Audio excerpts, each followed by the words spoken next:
Right, all the hot goss for after the show. But it was funny though because a couple of weeks ago, about a month or so ago, I had a guy DM me, and we're mutuals on Twitter. But he had asked me, and his name's Wade Stott. Some of you guys might know him over at.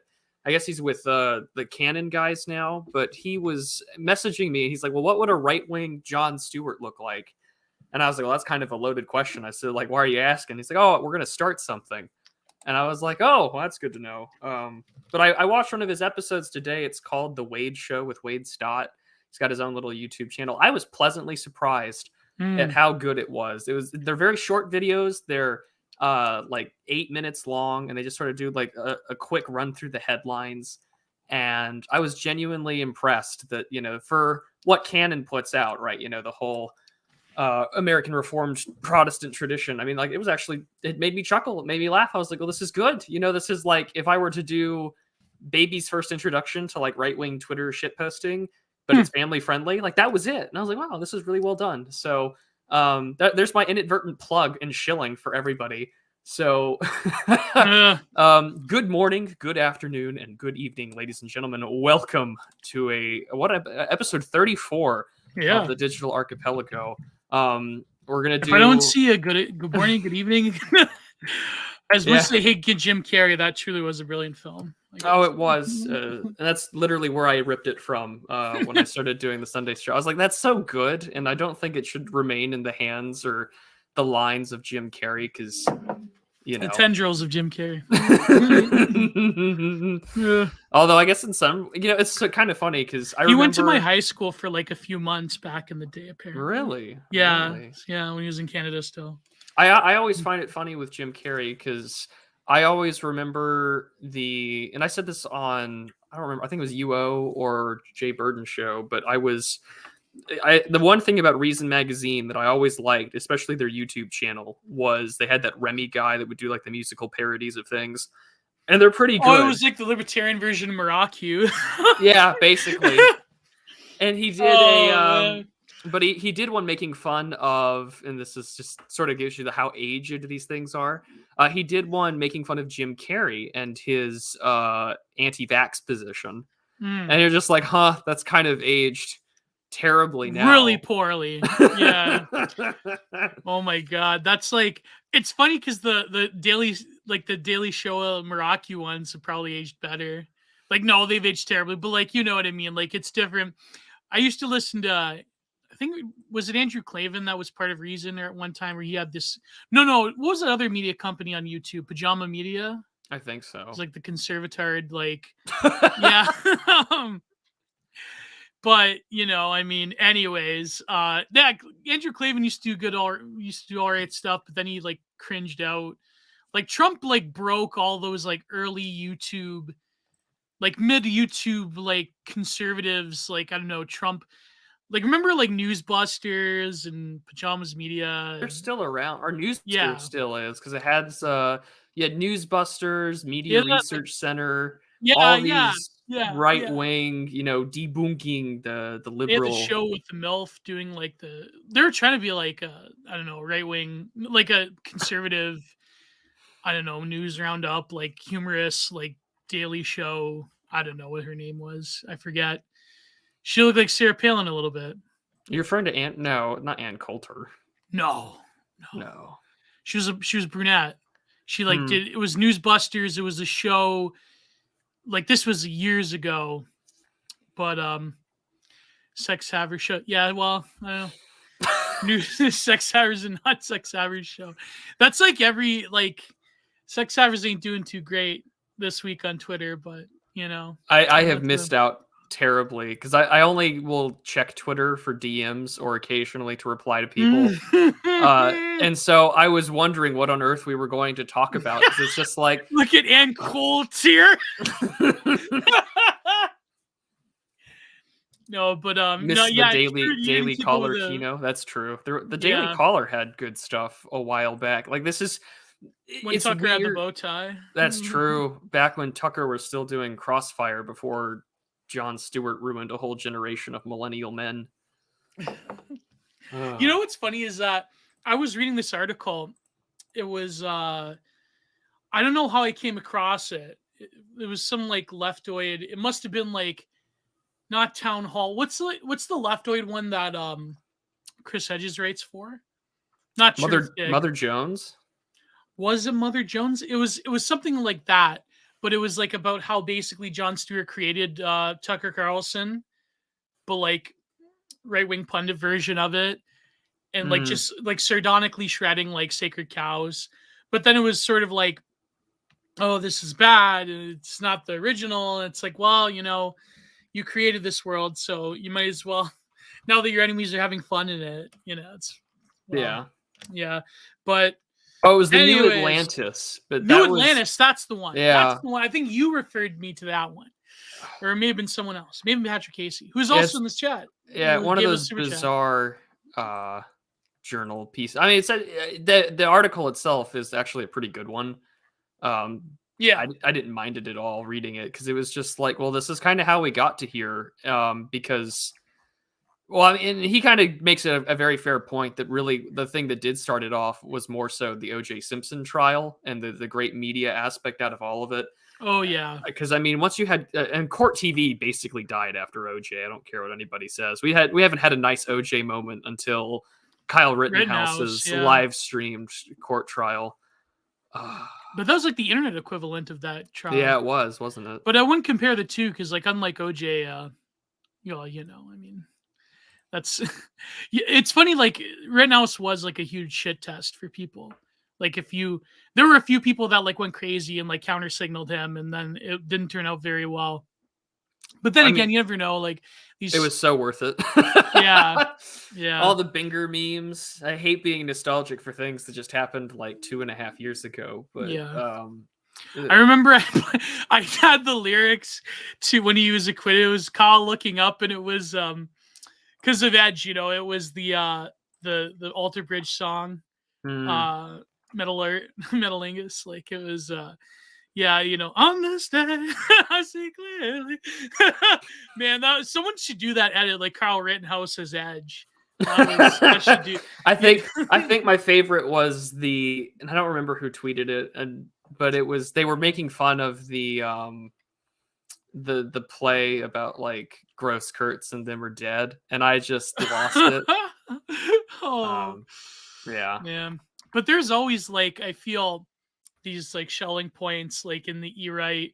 It was something that Country Pancake said about what like the subversion of malaise, but then at the same time there's always like there's different points I feel like you accentuate if you have like certain things. Like I noticed this, maybe I'm counter signaling someone recently, but the people that have like certain anxieties about their own identity or their own place within a group, like within this thing of ours, they always like will accentuate certain things over others.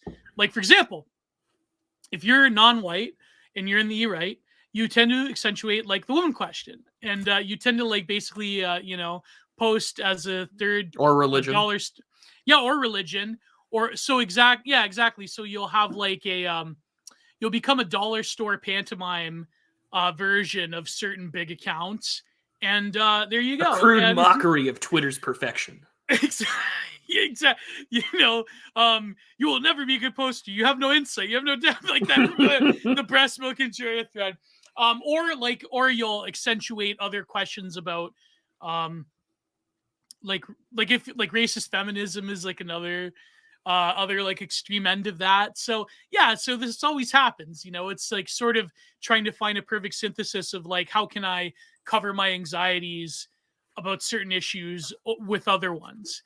And I noticed like the marriage of like Pua, like post Pua thought, and like certain forms of far right politics, but also like covering up various like racial issues. That's like a winning formula for like a lot of populations, especially like newly landed immigrants in the West.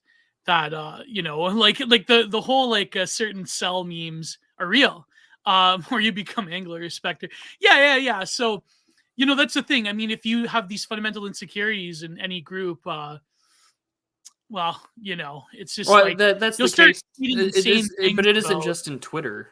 No, You it's not know, just I Twitter. mean, It's everywhere. It's YouTube everywhere. is an excellent example of this as well. I mean, any Oh yeah, ecosystem where you're definitely. competing with other people, you know, like Yeah. it was funny because I had left a comment on Jay Bird's channel because he recently had Alex Kashuta on, and you know, it was basically one of the the bigger named interviewer of the space, Yeah. meets sort of the upstart Yeah. one, which is always good, right? It's always nice to have the interviewer be interviewed. So, but Yeah. yeah, I mean, people are always going to strive for an identity, and I think this happens with. I mean, men and women both present this. Women, of course, it's way more obvious because they're far more passive aggressive, and you're more prone to get into cat Mm. fights. And Twitter kind of enables that in men in a lot of places. E-drama just happens way more often. I think it's a Oh very yeah, effeminate definitely. space. So, whew, Oh, we all yeah, know about that, right? So, you know, yeah. also then it becomes like a really effeminate tactic is also like, oh, you're not part of the group because you offended me. It's like, having someone that nobody knows about for like, maybe a few years now, having some like people will tell you like, you're not a part of this because you're X, Y, and Z. Like, it's like, okay, fine. It's like, I'm not a part of it or whoever. But it's like, yeah, it's like, that's sort of catty behavior. It's kind of like, that's also part for the course. Like there is something about the parasociality of it that does get under people's skin, and men, even men are subjected to like these sort of very like that really is like the longhouse of it is like the whole like being submitting yourself to a lot of the more or less like for lack of a better term, womanly dynamics, social dynamics of an in-group and out-group. And like that, like that's a perfect example. Like, you're not a part of this because you're fat. It's like, well, I'm fat, but I'm losing weight, but you'll never be white. So I guess I win in that one. Sorry, I'm not, listen, Prude, I'm not using the show to air personal grievances against other micro e-celebs that have slighted me. But let's move moving on. Like my big brain point is that I think gatekeeping is impossible, and in a space where gatekeeping is impossible and the metrics of in-group and out-group are very ill-defined, you're always going to get these problems. So but that's it is what it is. Yeah. air the grievances, Geo, as they like to say. Listen, well, I mean, again, like a perfect example is when you sort of create concepts and the concept is not how should I put this? When you have an idea or you're known for a certain on-brand thing, and then you relentlessly shill that wherever you go, and then you create like a distinction. This is not how intellectual work has been done. Maybe in some respects, yes. I mean, for example, the rivalry between Hegel and Kierkegaard, right? Like, but in usual terms, uh, these things are not expressed to the degree that they are become brand identities rather than intellectual concepts. So if you start to have like, fake books or fake concepts that are reheated Hertzy blog posts or whatever, like, or if you're some kind of like other form of malicious grifter, it's like this always happens. Like the problem is that it never becomes about like, am I putting something out in the world that is genuinely creative or genuinely subversive or whatever? It becomes these like fake metrics of like stats boosting your social engagement, or it becomes like whatever ebook I can shill or whatever. Like not accusing specific people of this, but it's like, it's like one of those things where every sort of actual genuine thing, be it creative or subversive or whatever, gets thrown into the meat shredder of this, the online world that in some ways is like a catch-22 because we really have no other recourse because let's face it, we're basically banished from the institutions and the institutions themselves are dying. And then it becomes this sort of war that, that's what the problem, like another problem with the e-drama thing is that when you do pit man against man, it's very sometimes you can come out of that and you're not going to expect who's going to side with you. This is why I try to avoid these things until they're impossible. So then also when it comes to weaponizing your own like pet little brand concept against other people, then that's another shelling point that is very easy to feed into. So it's like, what are you gonna do? You know, like Well, that's the problem. this is actually something that popped up in the comment section. So Yeah. I guess we'll kind of transition to shilling in just a second here. But I was we were on I was on Unpopular Opinions earlier this week, last Tuesday, and the big subject of it was, and it's the question everyone kind of has to ask when you're in these spaces was, well, what's happening now, and like why is the news headlines of things that we've known forever, why are they now becoming mainstream headlines? So, we covered the Yeah. Matt Hancock files, or Sunak kind of throwing some red meat on the issue of, Yeah. What is about that with Sunak? yeah, well, on immigration, and I mean, talking about Oh, is small he boats going to or things. enforce? Yeah. Yeah, he's talking about wanting to crack down, and basically saying like, no, you won't get our extra slavery protections and things like that. Yeah. Uh, and so the big conversation for the stream was on the subject of like rhetorical and political containment. You have to throw red meat out and things like that. Yeah. And then the comment section is where things are always interesting after an unpopular opinion stream, because it's like Yeah. it's like Twitter in a lot of respects, where people are just going to throw shit at the wall and see what sticks. And Yeah. one of them was just like, well, for all this subject on containment, people would say that the show in a lot of ways is containment. And I've always been very quick to like call out, like, look, for a majority of us are, unless you're actually on the ground doing political You know, our show? activism, huh?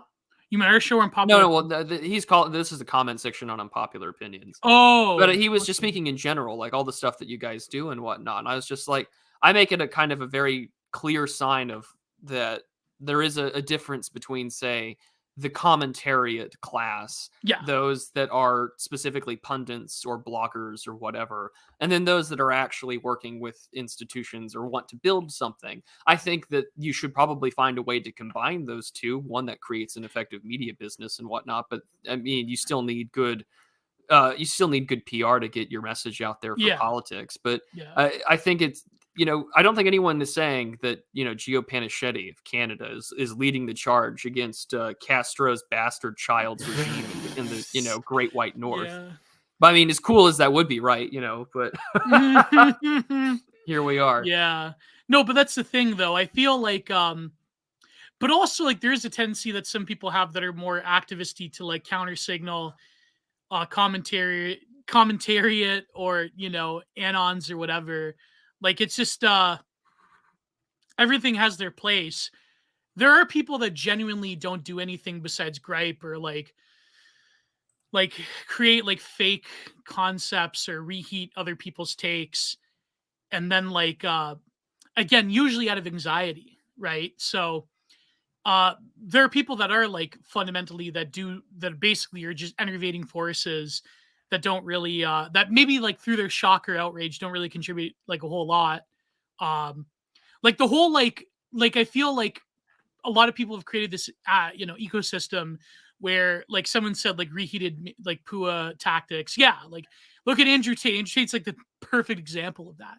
And also like the mini Andrew Tates you have even around in this thing of ours, where it's sort of like you weaponize outrage to an extent. You weaponize like a lot of these tactics, but really, what are you contributing to the world? It's nothing, right? But there are anons who don't like quote unquote contribute to activism or whatever, but who have an ability to create concepts and have an ability to create discourse that is like truly like transversive and next level, even though they're like relatively small or they are anonymous or whatever. So it's always like you always get into a very sticky game when you like go out of your way to counter signal whatever someone's doing, unless they genuinely are like an enervating force that probably are better off like not maybe there's certain people better they should go offline, they should touch grass, but yeah, it's always a sticky game. It's always in this house we do believe in touching grass. I think yeah. it's that the problem is that I hate the fact that phrase is used in a derogatory sense, where it's like, oh, log off, touch grass, shut up, like you're clearly off the reservation for what's appropriate talking points, when like the whole purpose, I think, of a lot of what today's commentariat is, and sort of this little space of ours, is to push things in further in a rightward direction, which is good. As soon as you start posting about Geo Scotty, I think it's over for you. In my opinion. That's my take. It's my opinion, but Oh my goodness. Well, there you but go. no, finish your point. I destroyed your point, Prude, with obvious signaling. Yeah, obviously talking about Greek towel children. Maybe we shouldn't say go touch grass. We should go fishing. Go fishing, yeah. Which I'll have a new fishing video out very soon. But no, the point I was trying to get across was that I really do hate the fact that touch grass has become such this like, oh, log off, bro. Touch grass, schizo, take your meds. And it's very frustrating because it's just like, no, because the most interesting people I've ever met are people that I've never met IRL and have basically written a novel's length work of literature that I should like be reading up on and investigating. Like there are Twitter threads out there with links to academic resources and publications that will be seen by more people than the entire lifetime of a tenured professor. I mean, like I have a relatively small presence on YouTube, and the video I've done with Christopher Sandbach on the Monroe Doctrine has more views than the next college institution that's done a lecture series on the Monroe Doctrine. So it's just like, clearly you can do something. And so this stuff I think matters in a lot of ways. And I always find it funny because one of the things that we are going to talk about today is a New York Times article about podcast bros. And we thought, why not? But I always think about our friend Bog Beef from the Good Old Boys because he always has the running meme with his tweets about alpha male podcasters. He goes out of his way to find women complaining about alpha male podcasters. They have a point there. They are, a lot of them are scum, but like that's.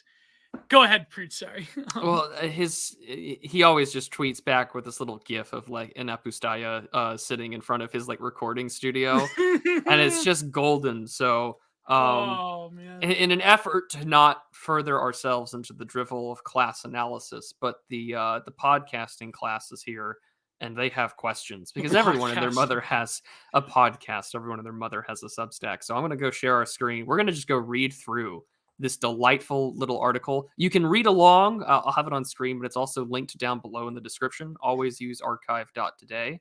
Yeah. Don't give them your views. Don't give them your views. Don't give them your clickery renos. And let's go start reading. Would you date a podcast bro? Third wheel. Their reputations have caught up with them. We should go through the comment section. I just realized. Yeah. Got that. If you see Socrates in there, I'm going to like have a fit. I fucking hate that guy. As I've said many times, he is the brother of Chelsea Handler, and he's the most prolific New York Times commentator, but he's like the most obnoxious, like brain dead lib I've ever seen in my life. But hopefully we'll find the Socrates comment in the set. Hopefully there's some gems in this comment section. Yeah, he's commented so much that the New York Times gave him an article or was highlighting like their most prolific commentators, but I think it was because he was Chelsea Handler's brother. That's probably why they picked him. He's got a picture of the Buddha, Fat Buddha. But on another episode of women complaining, yeah. I can't. As a side note, can you believe that we're running out of movie titles to a point where Women Talking is a film that I think got nominated for an Academy Award? Is it a good movie, though? I have no idea, but it's just called Women Talking, and my brain was immediately turned off from watching it. I saw the trailer for it. It was like Women Talking, and I was like, I'm good. I'm okay. Would you date a Red Scare girl? Well, if it's Anna, I would, but she's taken. There's one for the bingo, boys. Dasha belongs to the streets. Did I say that out loud? It was in my head. I'm sorry. Let's see here. Zane Robertson, a student from California State University Northridge, was approaching a 1 year of an on-again, off-again dating with a coworker when she came to a realization. She would eventually announce to her followers on Twitter, "My biggest mistake in life so far was dating a man with a podcast." No! Miss Roberson, 24, began seeing him in December. This is just thinly veiled. Notice how he's in his 30s and she's 24. That's basically cheese pizza right there, according to women who read the New York Times and on TikTok. That's basically like that the weightlifting. She woman. Was 17 years old, 364 days, 23 hours, 59 minutes, 59 seconds. You sick fuck. Stabler. No, but you know that's the infamous TikTok woman. Oh yeah, in the gym where she's like, "I'm a 24-year-old minor." I'm like, what? Oh. Actually, what that really is a reflection is like the safetyism, as Lomas is described in First Things with the Longhouse. that also applies to like infantilizing women to a point where like, yeah, unlike in say like the man Kizin wars, where like, you know, the Kizin basically just bred the agency and autonomy out of their females, their species. We're literally just safetying the agency and autonomy out of our women through like the name of, you know, in feminist empowerment. Eventually, you know, it'll be a 35-year-old woman that's had like 3 kids. And she's like, I'm a 35-year-old minor. I've been used in a breeding program. This man owns me. And it's like, well, that's your husband. But, you know, your like, husband. we're going to get there. We're going to get there. That was like a cozy country club on Twitter.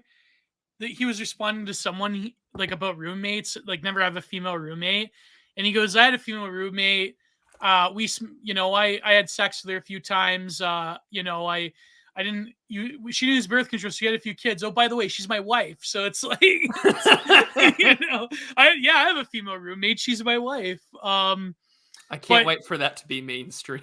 Yeah. The female roommate. That was like the article from the Covidian era where she's like, during the lockdowns, I was a lesbian, but then I had a male roommate, and then we started fucking. Oh yeah, I read that. yeah, that was amazing. I personally believe that you shouldn't have female roommates. That's just not gonna work out well. Especially if it's like multiple guys and one female roommate. Like like the competition's gonna be unreal, and you know what I mean? So it's like what I don't remember who said it. It's someone in the Agree and Amplify chat, but he had said, it's always like one ugly woman with like a male and female polycule thing. You should just start calling this a non-binary star system. And yeah, so true. But Mrs. It's like, Roberson, would you rather have Hulk Hogan with a pussy, or would you rather have? You know, it's so funny. The best tweet I saw, I think it may have been from Country Pancake too, where he's like, the thing that like outs like Andrew Tate is closeted was like the terminal millennial, like Megan Fox is the hottest woman, because like a gay millennial would probably say that Megan Fox is the hottest woman. I don't know. That's like not with that thumb. If we're gonna go back to 2009 discourse. Yeah, the most keynote memes are the Hulk Hogan memes. The one was the Mega Powers, where it's like Hulk Hogan with Randy Savage. He's like, these are 2 lesbian wrestlers. It's like breaking the barrier. The women's revolution is like 2 lesbian wrestlers, and it's Hulk Hogan and Randy Savage.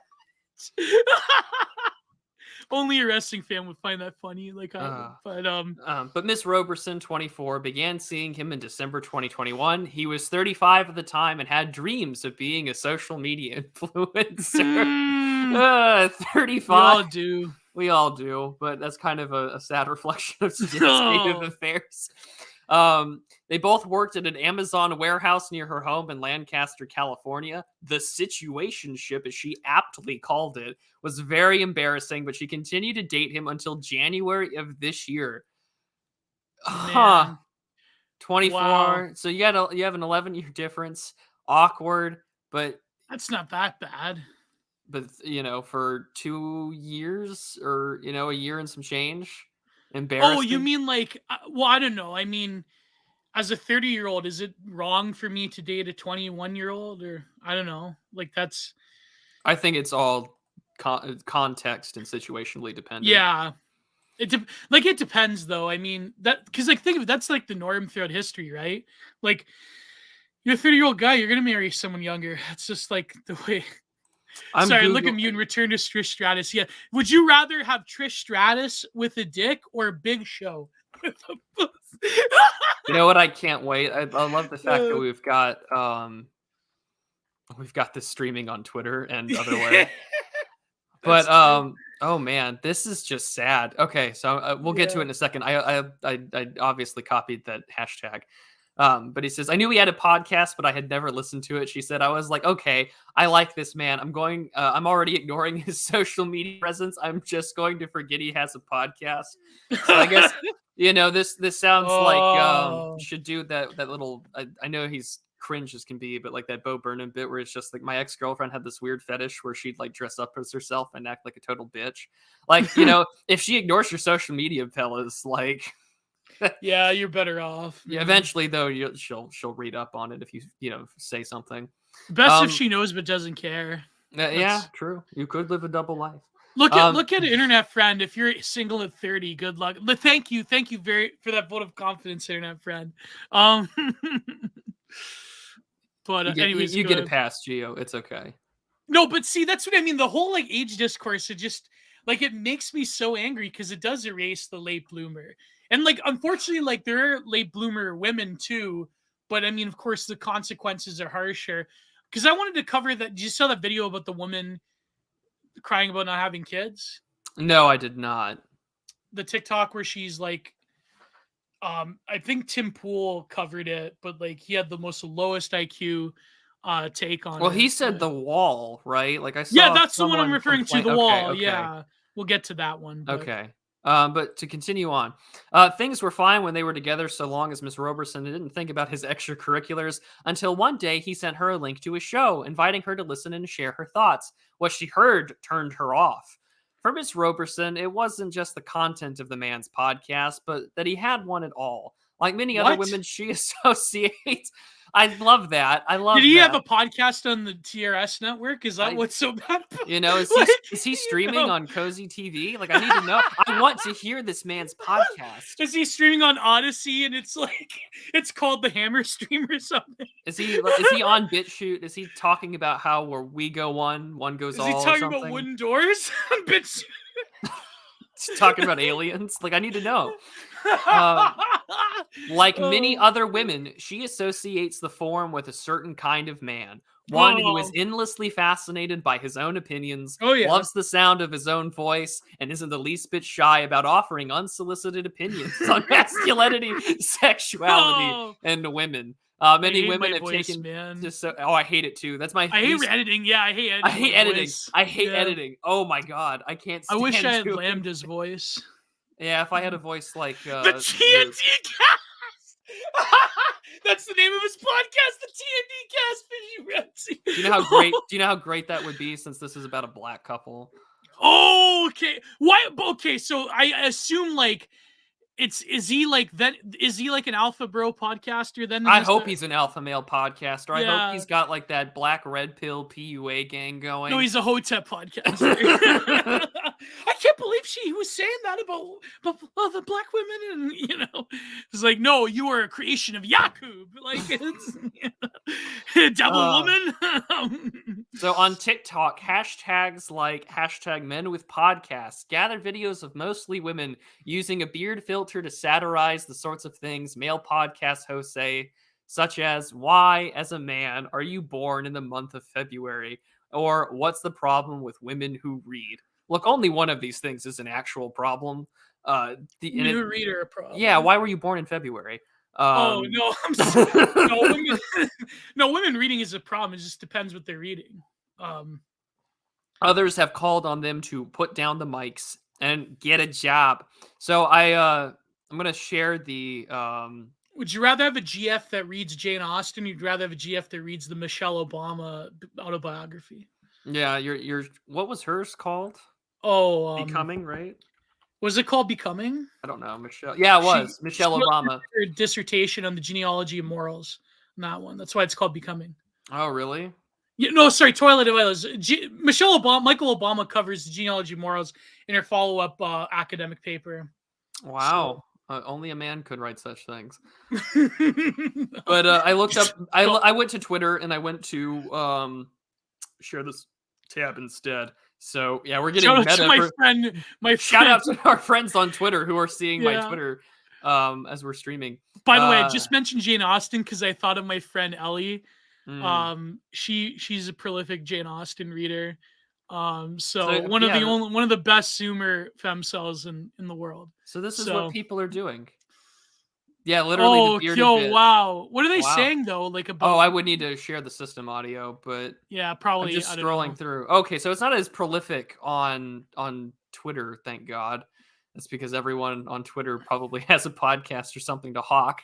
But like the funny thing is though, a lot of like alpha male podcasters are like just garbage. I mean, they probably don't belong. Like, you know what I mean? Like they do have like very cringe, like the whole, like recently, like getting like a very inarticulate young woman, to put it mildly, and like trying to make her explain dating or whatever.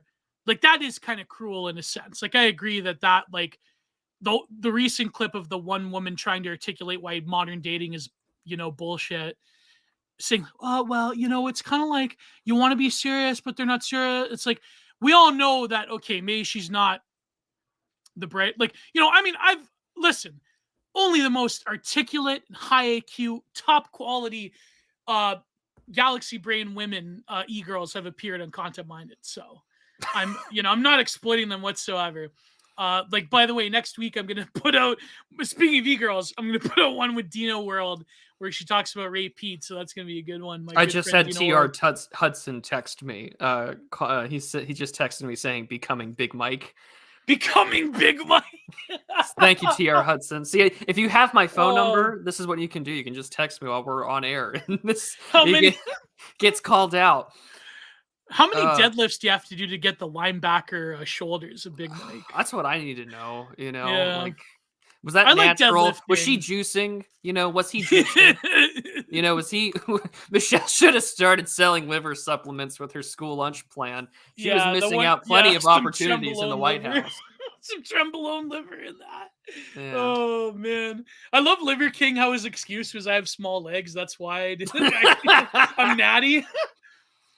With the once booming podcast industry currently on the back foot, and hosts, really, it's on the back foot. We're opening that in a new tab. And hosts' reputations for self-important mansplaining have long gone since caught up with them. Is the podcast bro officially a persona non grata in today's dating landscape?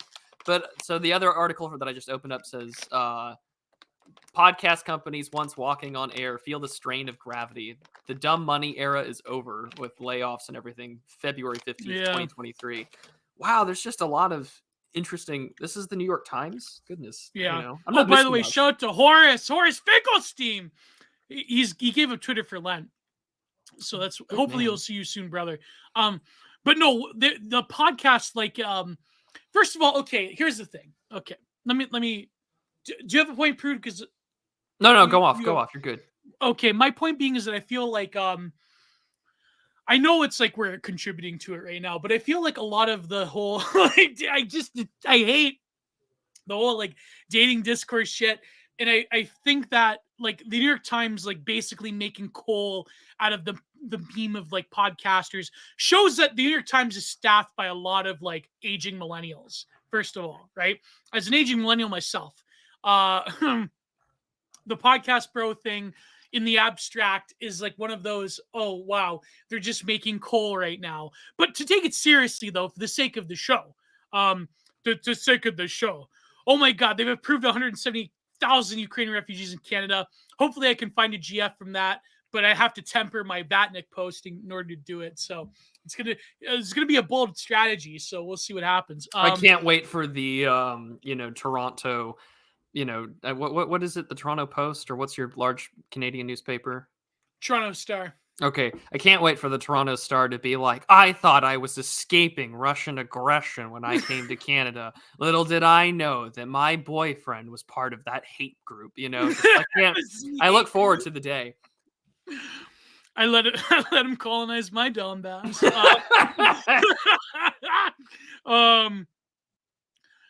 Slavs are white, Jews Italian. This will upset certain inner people. Yeah, that's true. Anyways, in the abstract, I mean, okay. The thing is, though, it's another sort of policing of something that, let's face it, is largely a male pursuit. Now, depending on the type of podcast, a lot of women like listen to podcasts. They listen to like true crime. There are some like women posters. Like, for example, Alex Kashuta, has a very high percent of women followers, and as well as like Brittany Venti or whatever. But in terms of like podcasting still is coded as being male. So there is sort of like a policing of that. It's funny, like, there's something that Annie Slatz said once that was very funny, though, even though, as a man, it's kind of like, she said, like, men long for the mines, right? They long for the coal mines. And instead, what men are reduced to is having podcasts where their little thoughts run around in their brains, unstructured. Something to that effect, right? And I found it was funny but really men long, she said that men deep down in their penises long for the mines. Anyways, but yeah, so the whole like discourse around the dating, relationships, and podcast bros, and it's like it's just, to me it feels like it's like it very much shows like a malaise, sort of sickness of the century that's going on right now. And to even talk about things in this terms, like if a man has a podcast, that's a red flag. I mean, well, in certain sense, yes, it's true. If depending on the type of podcast, maybe I could see that. If they're like one of these like, pickup artist alpha male podcasters, I can easily see how that's like, yeah, it's kind of like if you want to be like an Andrew Tate ripoff, then I could see how that's a red flag for a woman. But at the same time, it's like I feel like podcasting is just, it's something my friend Adam Lehrer said once. It's like podcasting is the new medium for a reason. It combines so many different things, and it's just like that's basically what the internet has provided for us. That's what is the main vehicle of discourse. We live in like a post-literary sense in that regard. We live very much in an audio-visual age, even more so than like our boomer parents with television. Now podcasting is the combination of book culture, the combination of YouTubing, the combination of visual television, hot and cold medium all at once, right? So there's a reason why podcasting has taken over everything, because it combines all of these different things.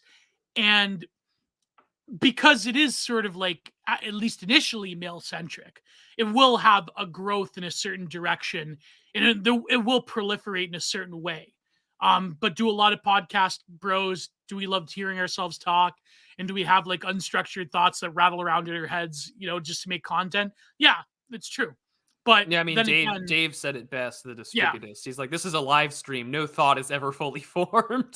Yeah, exactly. It's towards a thought. It's in the middle of a thought. Yeah, I mean, the AV club kids of like the 70s and 80s have nothing on today's generation, because now everyone is the ham radio club kids have nothing. Well, those guys are they're just all dozens of them have ham radios waiting for us to pick up the dial. But yeah. I think that's absolutely true. I mean, I'm not on Apple Podcasts, or I mean, I eventually will have all my stuff on there, but I mean, I don't exclusively make content for a specific podcasting platform, even though I'm going to use things like Podbean and all sorts of other stuff.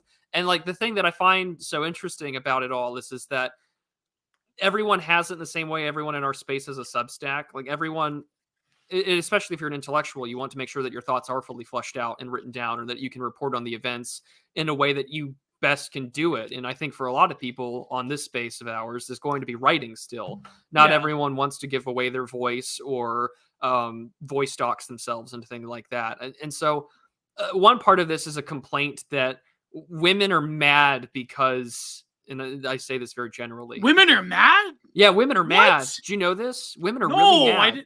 This is true? Yeah, I mean, I couldn't believe it, but women are really angry. I can only assume. Women are mad because women are discovering that men have their own spaces where men can talk to one another. Women are mad? Yeah, women are mad. Yeah, women are mad that you and I, Gio, are doing this right now. We are podcast bros. Man. Yeah, mad crazy. We are podcast bros. We are podcast bros. We are the alpha male podcasters that Bog Beef tweets about, I can't type. I'm number one game advice for fat dudes. I had that tweet. Remember, I should do that.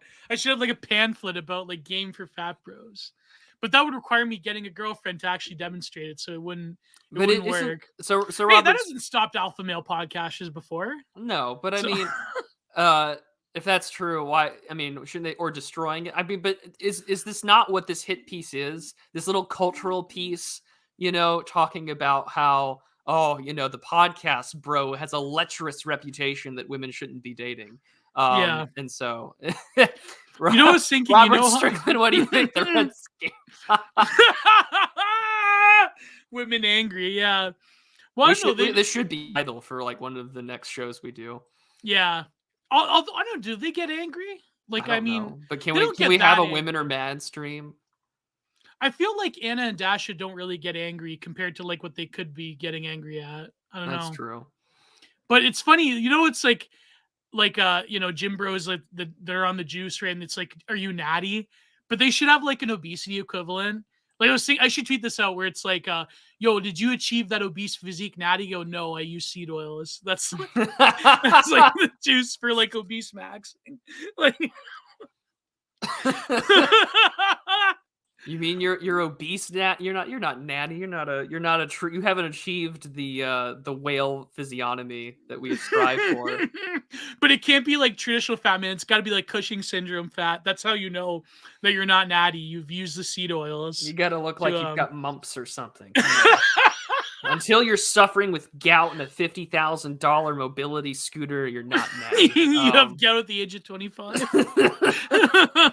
No, I know people have had gout at 25, but that was because they had a genetic thing. Well, I had it due to kidney failure. I wouldn't wish that on my worst fucking enemy. That's awful. right. Your urinine crystals probably went haywire. Holy crap! Oh my gosh! Yeah, it was. Yeah, my old man had gout. It's not fun.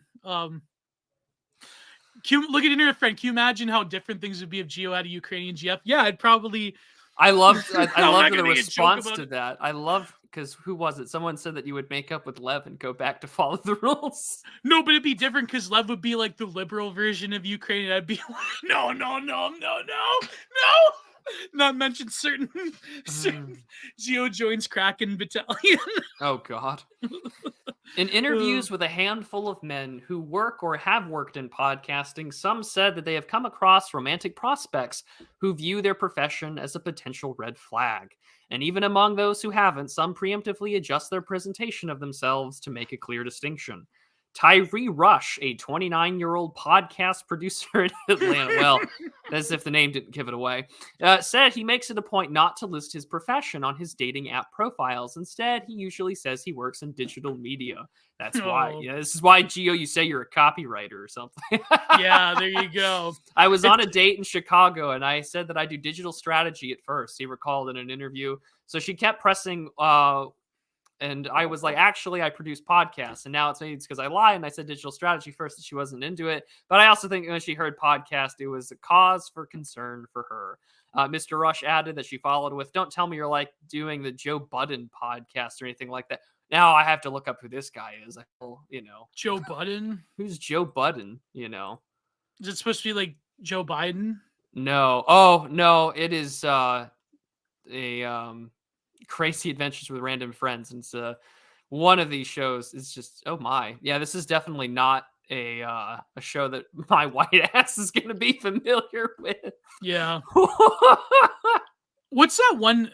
I'm going to open up an image in new tab just so you can get an understanding of what I'm looking at. What's that one that Ryan Stone hates, Fit and Fresh? No, he doesn't hate them. He hates Andrew Tate. But oh wow, I could see why a woman would want to ask that question.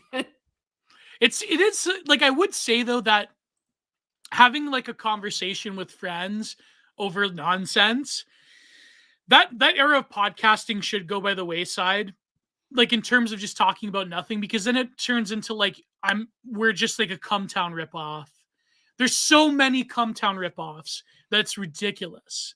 Like it's, you know what I do appreciate though about all those Cumtown ripoffs is that not one of their show names is something. Their show titles and their show names are things that I could actually say in polite conversation. You know? Like, oh, what do you listen to? Oh, I listen to this thing called Cumtown, and it's just like, oh, you sick freak. And I get it. It's not at all. Well, they kind of talk about that. You're talking mad smack about unpopular opinions. No, I'm not. I love the dynamic between D and AA, because I feel like D, like he's the only one that could put AA in his place, and he's fearless in that regard. But it's quite funny when they carry on that dynamic on Twitter. Like you'll see an AA tweet, then you'll see like the quote tweet from John D tweet. Yeah, it's like, what perfect. The fuck are you talking about, AA? Like it's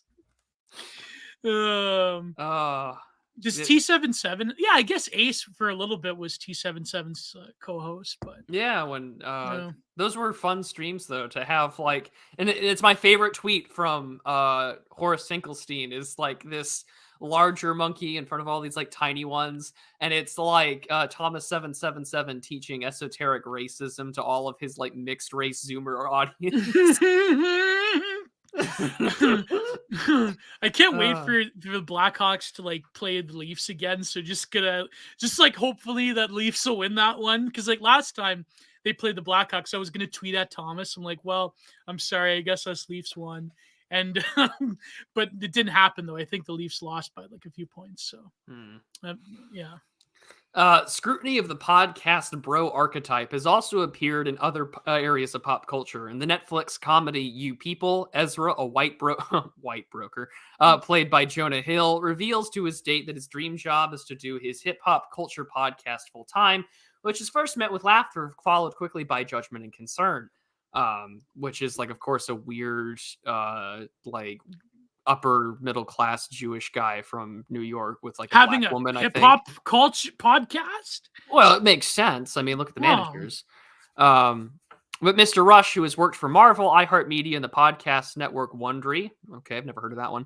And I feel like I'm so like it's being exposed to a world that you just have like no familiar with at all, because you're just like, oh, you know, Twitter, Substack, Odyssey, YouTube, Telegram, all that other stuff. And then you're like, oh yeah, normal people. It's regular people. It is crazy though. One time, this was a year ago, where I was talking to my childhood one-itis, right? She was trying to explain. She goes, well, Gio, like I live in this world and you live in that world, and it's like I can't cross over. And I go, then I knew it was over. So yeah, none of that 2 worlds 1 family shit. Sorry, Tarzan. He says it's like a new chivalry or etiquette that we're trying to figure out. Logan Mendoza, 23, one of the 4 hosts of Sweet Talks, a video podcast on YouTube. He said they often get direct messages from men who enjoy their content, which he described mostly as guy talk and debate. He said he didn't consider Sweet Talks to be some of the more offensive shows.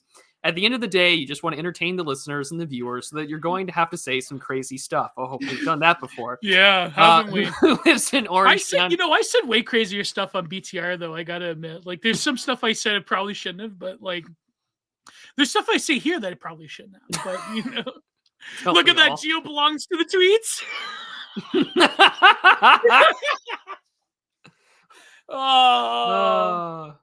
That's great. You belong to the tweets.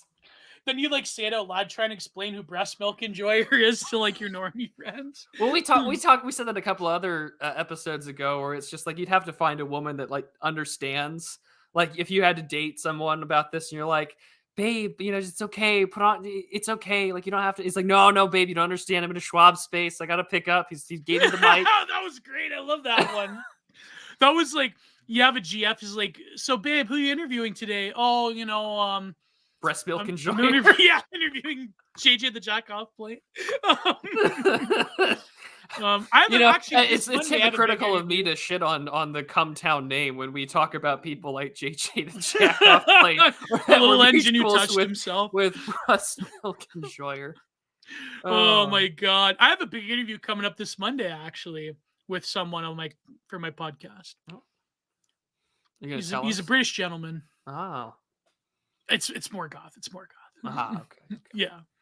Was about you were with Morgoth. I was on Morgoth with Unpopular Opinions, and it was funny. I had a little hangout stream on Sunday, and someone was just like, well, you should talk to Morgoth. And I was like, Morgoth and I were live for like 2.5 hours talking about fishing last year. Like, you should check out the back catalog. I clear out my schedule for Speed Spaces. Yeah. The Martin Speed one was Kino last time. That was a few weeks ago. I literally drop everything I do if I have to like edit or whatever. I drop everything I do to like listen to Night Owls, and like because I know that like all the Kino drama will be covered by Nightmare Vision and Future Moldovan Citizen. So I literally have done this where like I'll be watching a film with my parents. I'm like, oh damn, I see the Night Owls is on. Well, maybe I shouldn't admit that, but yeah. Oh yeah. Did you see my tweet about my old man where I said Meatball Ron? and he No, I freaked did out. not. Yeah. I said I was watching the game, and in intermission, like my neighbor came over and we were talking about like Trump and all that, and I casually said Meatball Ron, and my old man just like had the biggest like scowl on his face. I go, he goes, he's good, I like him. I go, bro, no. then I said a certain 3-letter acronym. I'm like, no, he's this 3-letter acronym candidate. And he just like he had a fit. Like it's oh man, Oh, Lord. boomers and meatball. Boomers do. I feel like there is a subset of boomer that likes Meatball Ron, like the ones that don't like Trump My anymore. mother is one. Well, she's Gen X, but I mean, Yeah. she is definitely one of those folks. She's like, well, why don't you think he should? Like, I think he should stay in Florida. You know, How old's your mom? My mom is in her mid-50s. Oh. So I mean, like peak Gen X age, and so like, Yeah. we've talked about that before, and I'm like, no, he's not for me.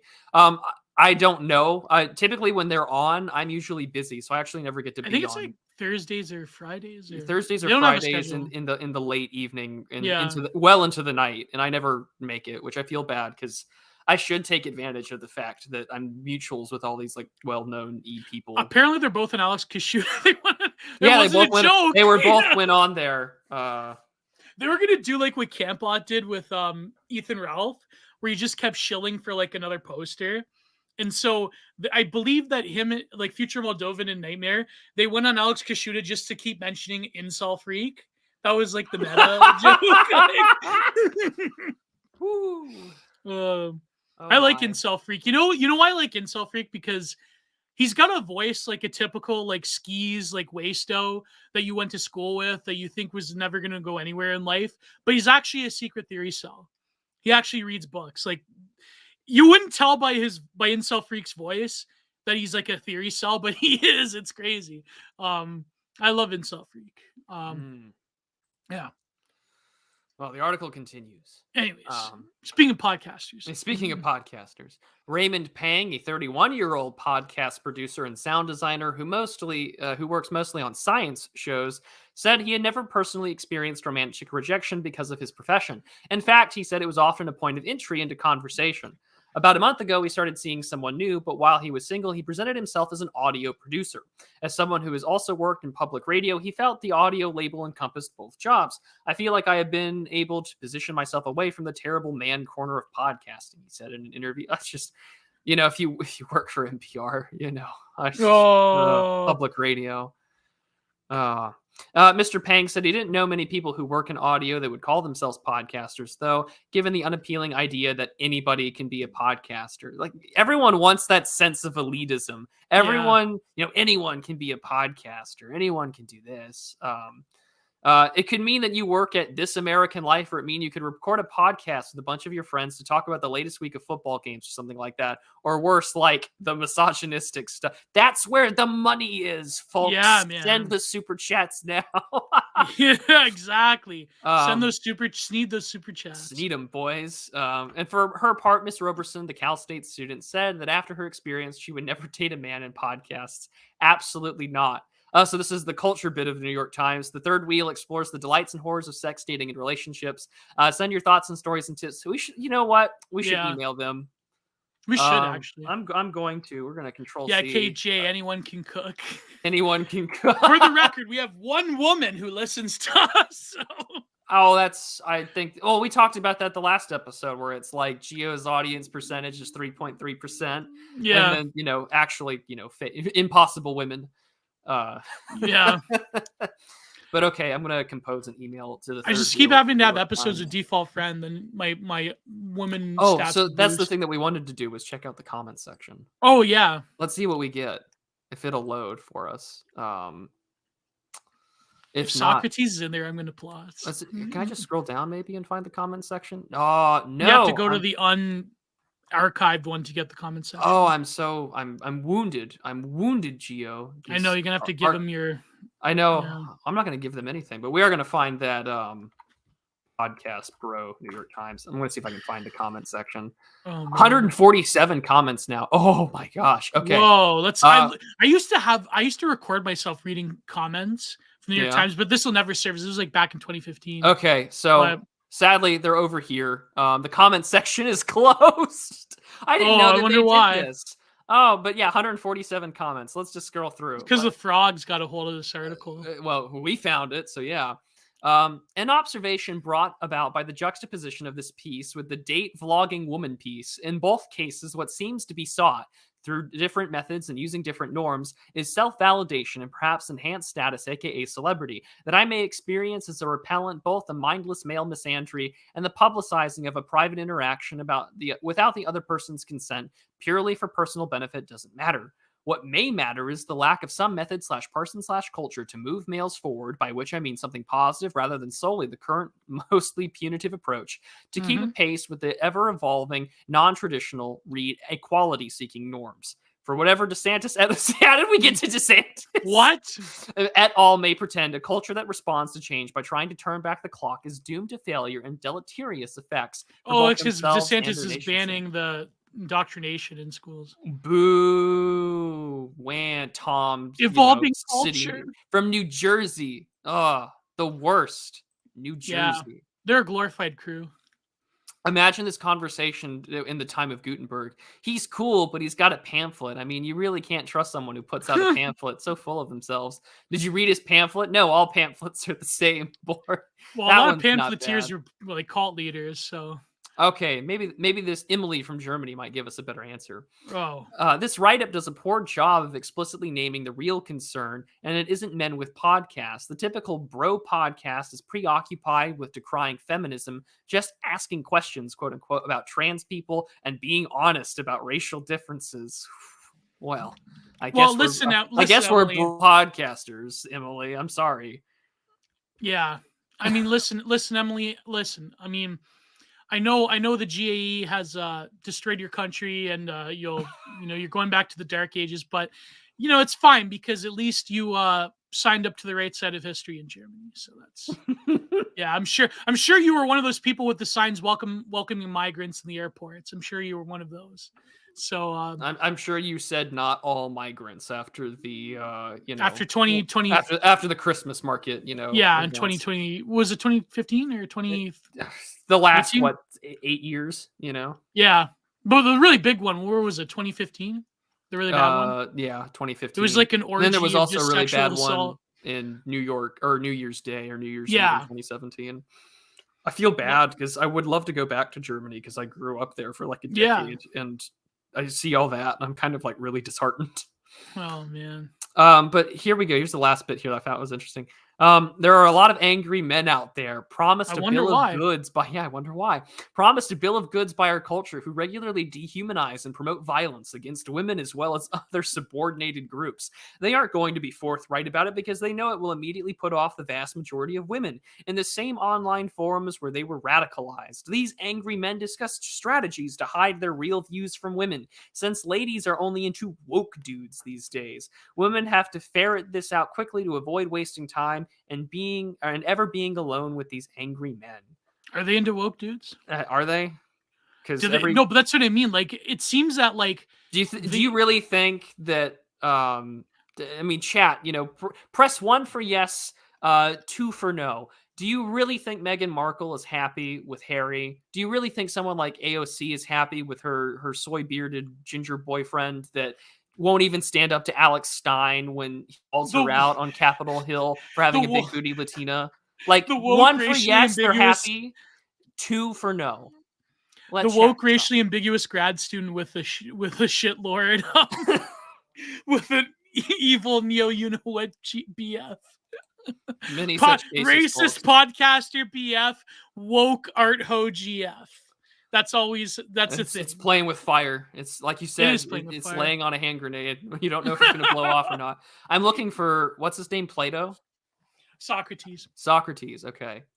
No, Tintin from the Midwest. But at least these podcast bros are out there trying to enter the discourse. Isn't that better than women being passive and avoidant than complaining that they aren't heard?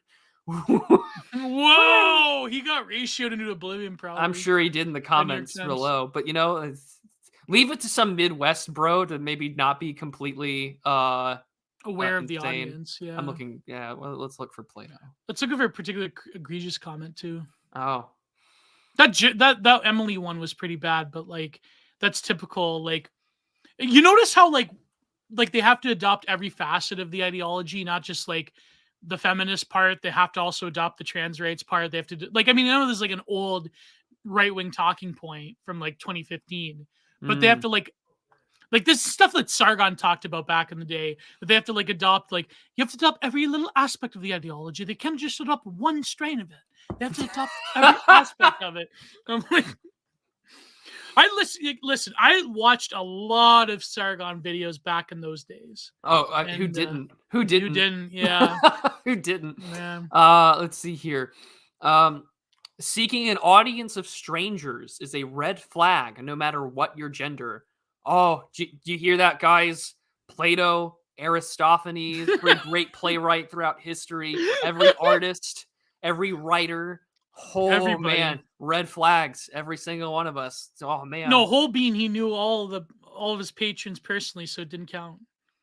Same with Van Eyck, so they didn't count. I'm sure Renoir knew every single person that viewed his paintings. I'm sure Edmond Rostand knew he was just a total sick bastard when he wrote Cyrano de Bergerac. He knew in an audience of strangers. What a red flag. Yeah, I'm sure that I'm sure Samuel Beckett like actually had a course, he like black, you red listed people that were waiting for Godot. I'm sure that's true. Honestly, like every single thing you do creatively. Here's our best shit lib comment. Oh, nice. This article wildly generalizes about podcasts. How many people would love to be in a room with a Roman Mars, Ira Glass, or Shankar Vedantam? All fascinating people who give us podcasts about everything fascinating in the world. We never had time to research for. Okay. Here's some deep prude lore. I listened to NPR for 4 years going to college because I went to a commuting school. I would listen to All Things Considered. I would listen to their programming. Prairie Home Companion used to be nice. I'm not going to lie. This just tells you what kind of rootless cosmopolitan I once was. Oh my God. And Ira Glass, there's nothing of value there, folks. Nothing of value. What does Ira Glass talk about again? Nowadays, Lord. Who knows? I mean, let's take a physiognomy check on this. You want a picture of Ira Glass? We can do that. Yeah. But I mean, Ira Glass just does the American. Whoa! Okay, well, we might get banned on YouTube if we notice this. But Ira Glass, Talk of the Nation. There's your image and This American Life and everything. Oh, he does This American Life. That's right. Yeah. Okay. Yeah. Okay. Now I know. Thanks the MacArthur Foundation. This American Life. Oh my God. Oh, but the last thing in here was though. Oh, and Avery Trufelman, you rock. Sorry I didn't include you since I believe you identify as female. What does Avery Trufelman look like? I don't know. We're gonna go look up. I don't even know who Avery Trufelman is, but we're gonna go look it up. Avery Trufelman is an American podcaster and radio producer, best known for her work on the 99% Invisible and its spin-off series Articles of Interest. Okay, I see her now. But the question rises in my mind: is this like a? Hold on. Oh no, this person's a Twitter profile picture. That jawline, folks. Man or woman? Looking very manly. Yeah, but I think it's a woman. Well, I mean, let's not renew a Scotty-like discussion over some class reductionist podcaster. She's all right. She kind of reminds me of Anna Kay a little bit.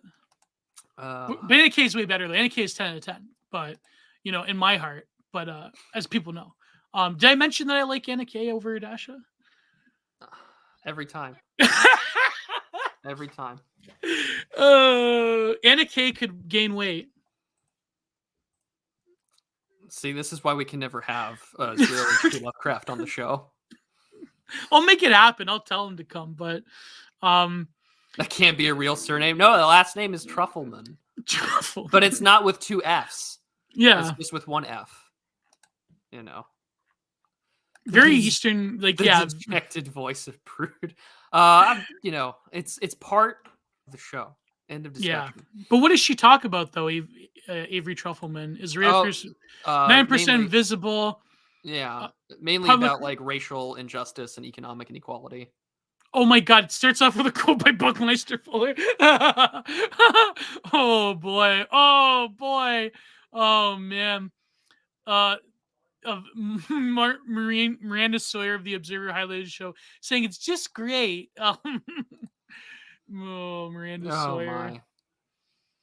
Oh my God! Didn't she get shredded by Russell Brand that one? Yeah, I think she was the same one, but I love how Russell Brand Hard Talk is the only redeeming feature of NPR. Because Cine does the art stuff. Does this mean he needs a racist podcaster? So Cine, somewhere out there's a Murdoch Chan waiting for you. Yeah, there's somewhere out there. There's a Sinead of Rebel. What's her name? Renegade. Yeah. Speaking of racist feminism. Oh boy. Apparently Radfem is back. Radfem, you know. Austrian painter. Yeah. Martina Mercota's the wound. Well, she is pregnant now, Martina. Well, yeah, see, she gained some weight. Yeah. She's taken, though, unfortunately. Oh, my. I don't know. Listen, I don't know why people give her so much shit. I have no idea who she is. I was just making the weight joke. Yeah. You know, it's like me not knowing who Joe Budden was. Apparently uploaded November 27th, 2022. Their 581st episode was called Mr. Meat. And they've got one white, I guess they're in Los Angeles or New York. But I like the one token white guy who's on here because it reminds me of Uncut Gems. Yeah. All right. But it was about the podcaster BF. Again, this is culture war ephemera, obviously. Yes. But also, I feel like I feel like, again, this is a punishment against sensitive young men who want a podcast, and I feel like anytime like men express their thoughts like honestly or truly, there's like a punitive element to it in the greater society. And I know this is like Manosphere talking points from like 2015. But it's the truth, though. It's the truth because they've held up pretty well. Because, yeah, like men having unconstructed thoughts in public. There's something that Bennett Demelich said recently. By recently, I mean this morning. While I was doing my daily Twitter browse. That never ends from morning, noon to night. As soon as I, put my phone on my desk, my dresser. Then I wake up in the morning. The first thing I do is grab my phone to see my messages to see I haven't been ratioed by anybody. So,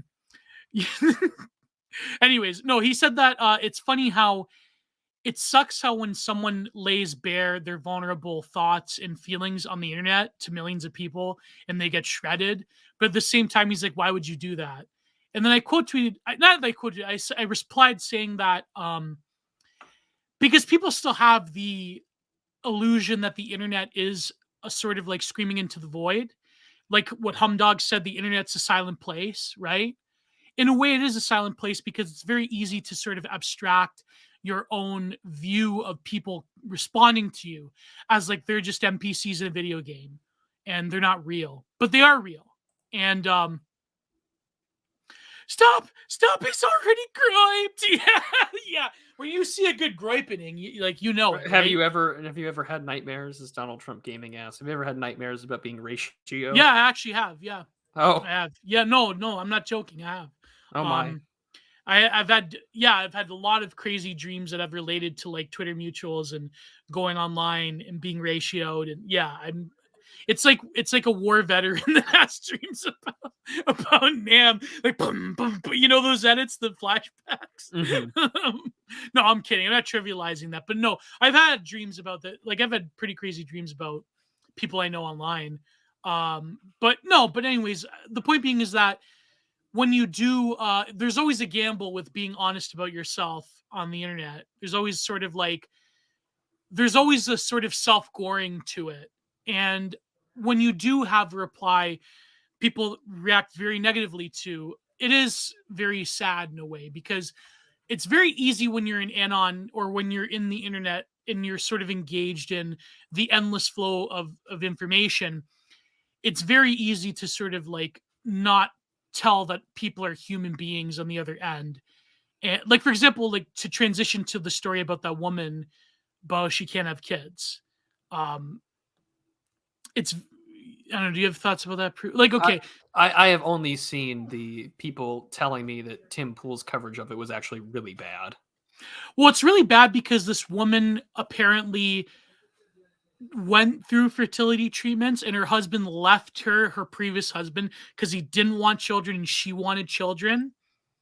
So it's not like the typical girl boss. Like I saw this cold healing one where this woman's like, she's like, look how happy I am because I didn't have kids. Or that atrocious Seth Rogen video that Josh Lacasse shared. It's different in that she like deeply regrets like being in a situation where this guy didn't want to have kids, and she was sort of like a capped woman, and she went through fertility treatments, and then Tim Pool is like, oh, you hit the wall.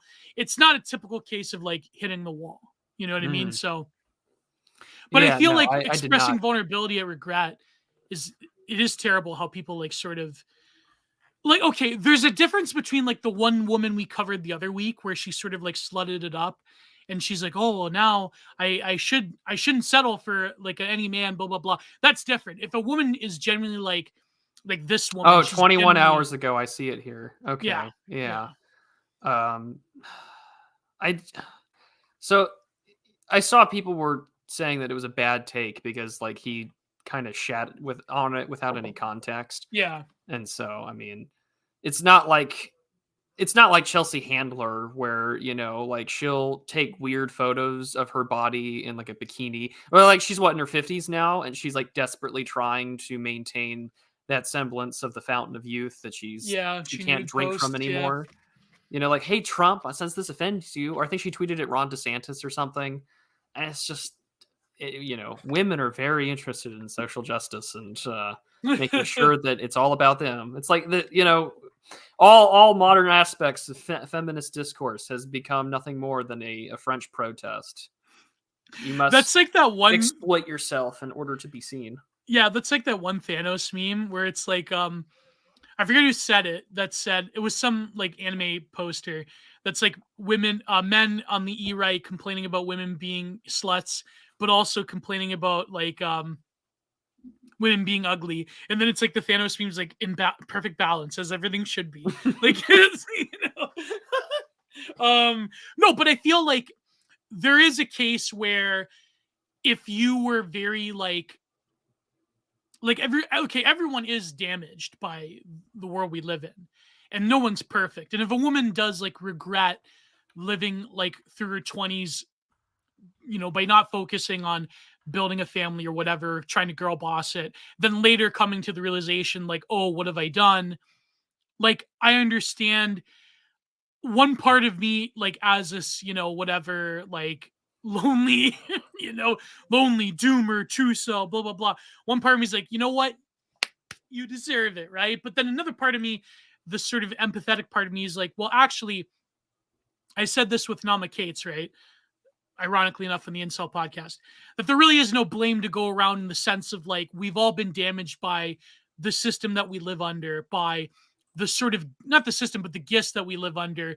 And it is tragic when a woman or a man, because a man can hit a wall as well, but it's different. When a woman does deeply regret the decision she's made and it's too late, we know that it is tragic, right? But if you do, but then there are a percent that like they generally are like, you know, they generally do find some sort of like weird cope by being like, you know what, I don't regret a thing and blah, blah, blah, and I'm happier, blah, blah, blah.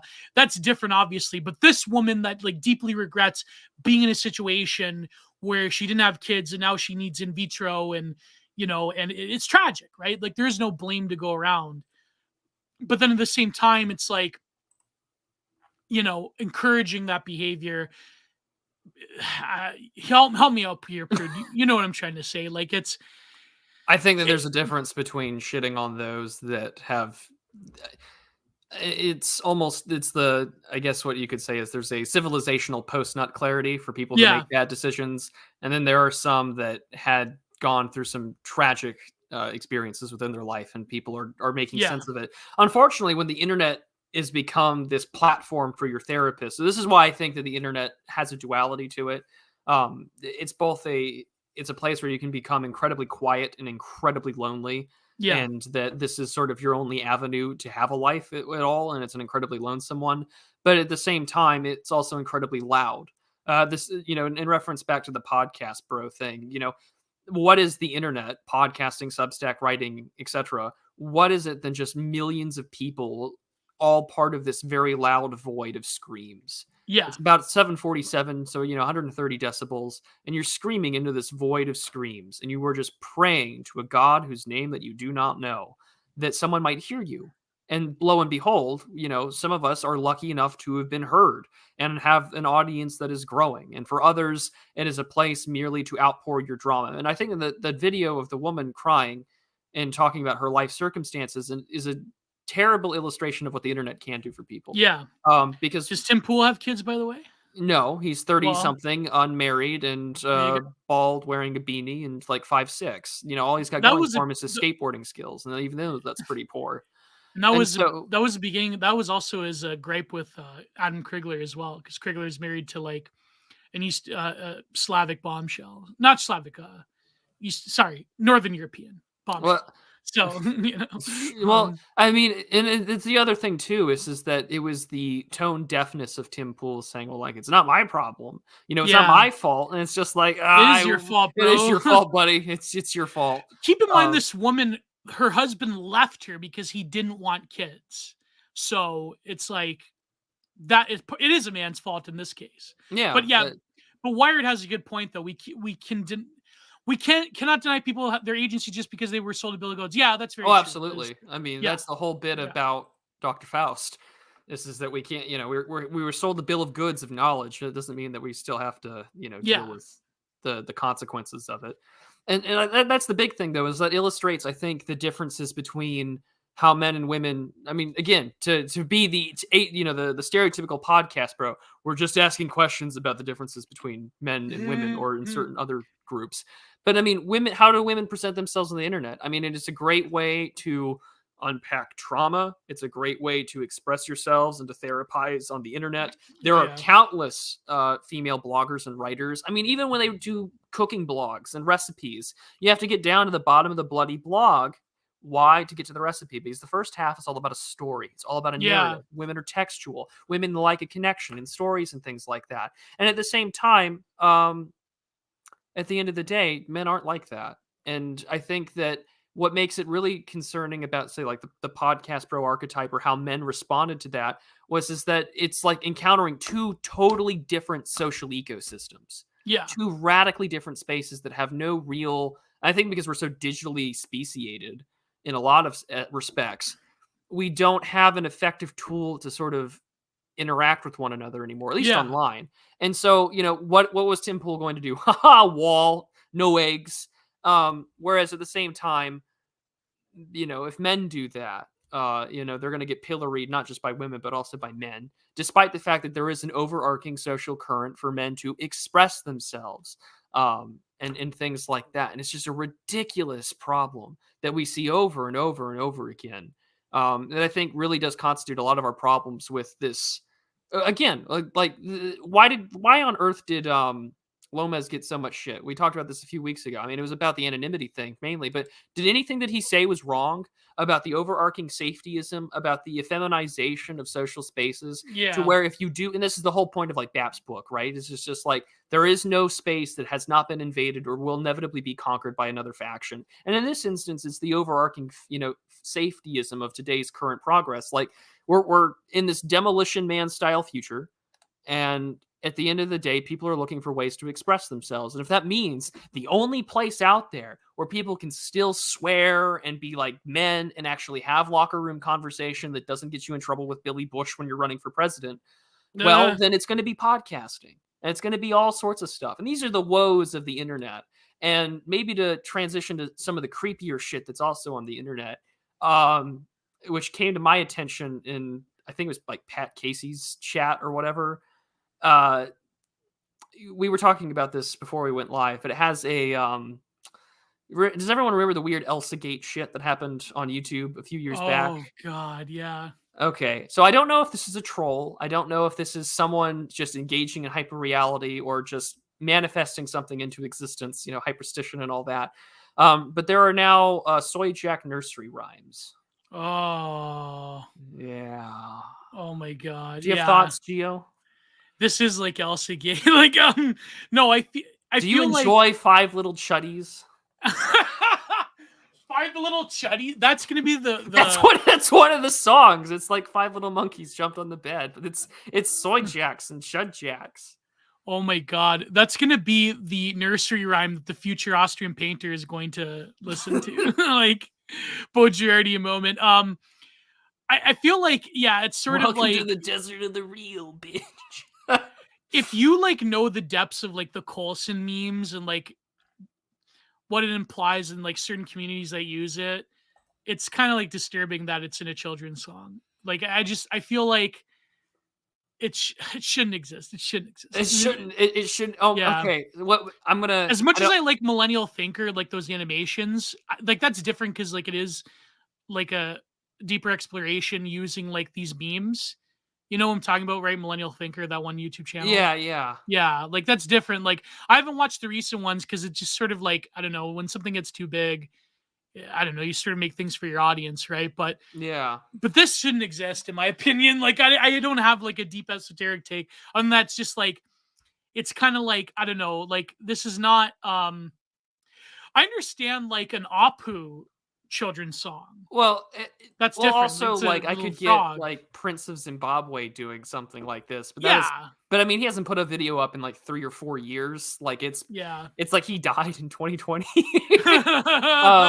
Which I mean, if he actually did die. Again, we can't dehumanize the people behind the account. I mean, to some extent, you can. You can for lefties, I think, to some extent, but you can't for friends. No enemies to the right here, folks. But Millennial Thinker, I think, just started making stuff like that. But I don't. One of the best takes, by the way, you know about the dating thing we were talking about? Yeah. You saw the relationship expert woman, right? No, I did not. You know, when she's like, oh, it's amazing that women could like level the playing field by freezing their eggs, and that men are going to therapy, and it's so great. You saw that one, right? No, I didn't actually. Well, it's like this relationship expert, quote unquote, this dating expert. Like, and so she's just like, it's so great that men are going to therapy and like women are freezing their eggs and not having to like make decisions in their 30s, hasty decisions. Like just, and I said, it's so, and I said like in the quotes, right? Like men going to therapy is a great trend because it shows like we live in a fundamentally distorted society, right? Like obviously one of the best comments I've ever came across, I just retweeted it now by my good friend Nemesis, Pseudocatabasis. Another worrying trend in the recent years is the growing amount of performative homosexuality a man has to engage in order to achieve a heterosexual relationship. Holy crap. Oh, that's brutal. But it's true. It's true. Performative therapy sessions is not so egregious, but I think young men falling for the challenging masculine gender norms in fashion is tragic. Yeah, I would agree with that wholeheartly. Yeah. So but men experience emotions differently. Like that's what, like it's one of those things where, when Plato said, and I know like libertarians quote this, but when Plato said like good men don't need laws, and like what was the quote? Good men have no use for laws, or like smart men have no use for laws, but a society that has use for laws, it's like it's pretty much over, right? Like it's one of those, or like when Spengler said, as soon as like having children becomes a negotiation, it's over. Yeah. Right. It's one of those things where it's like, if a man needs therapy, it's over. Not in the sense of like, okay, men can't benefit from therapy, blah, blah, blah. But it's more of like men were different because throughout history, they lived in a society where they've had a clear and delineated purpose. And like, that's usually when people don't need a quote unquote secular priesthood to like express their problems or whatever. You know what I mean? Like, and also men, the way that we express. It's not that men It's don't like, have well, emotion. and John Carter's kind of got a point. I'm not going to put that up on Maine, but I mean, like, Tony Soprano went to therapy and they're calling him out for being a homophobe. yeah. So sounds kind of gay. He's I'm not gonna say it, but the veto, right? He's a redacted, like the way you said it. No, but like the point being is that by saying that it's good that men go to therapy, I know what she's saying. She's saying that, well, men are more open and vulnerable now, and they can admit it, and they're not repressed. And how great has that been for society writ large? Exactly, right? We don't have a purpose like men do not live lives of purposefulness anymore, and that is contributing to like the therapy industrial complex, right? So that's the problem, is that there's clearly an infantilization going on. And so it's like, but women don't want that, though. Women don't want therapy. Women don't want psychomedicalized men, because look at like what's happening now. If a man starts expressing their deepest vulnerabilities, if you have listen, if anyone in our audience has a GF or a wife, go and express your deeply held insecurities to them. See what happens. Just try it. Just for Geo, try it. You have a parasociality towards Prude and Geo. Go and try it right now. If you have a GF, go to therapy as secular confessional. Exactly. It's pastoral power, as Foucault said. So if you have a GF or a BF, if you have a GF or a wife, do this for Prude and Geo. Do this right now. Go to them right now and express the most deeply held vulnerability that you have and see how that turns out. Do it right now and see what happens. Don't actually do that. No, don't actually do it. But you know, that's the top 10 moments before disaster. Top 10 enemy disasters. Yeah. No, but you know what I mean. Like, it's not that women don't want to hear your problems. It's just that the sort of like malingering, overtly emotional, they don't want it. They don't want that shit. Sorry. No, they don't. She's trying to ruin you boys. Don't do it.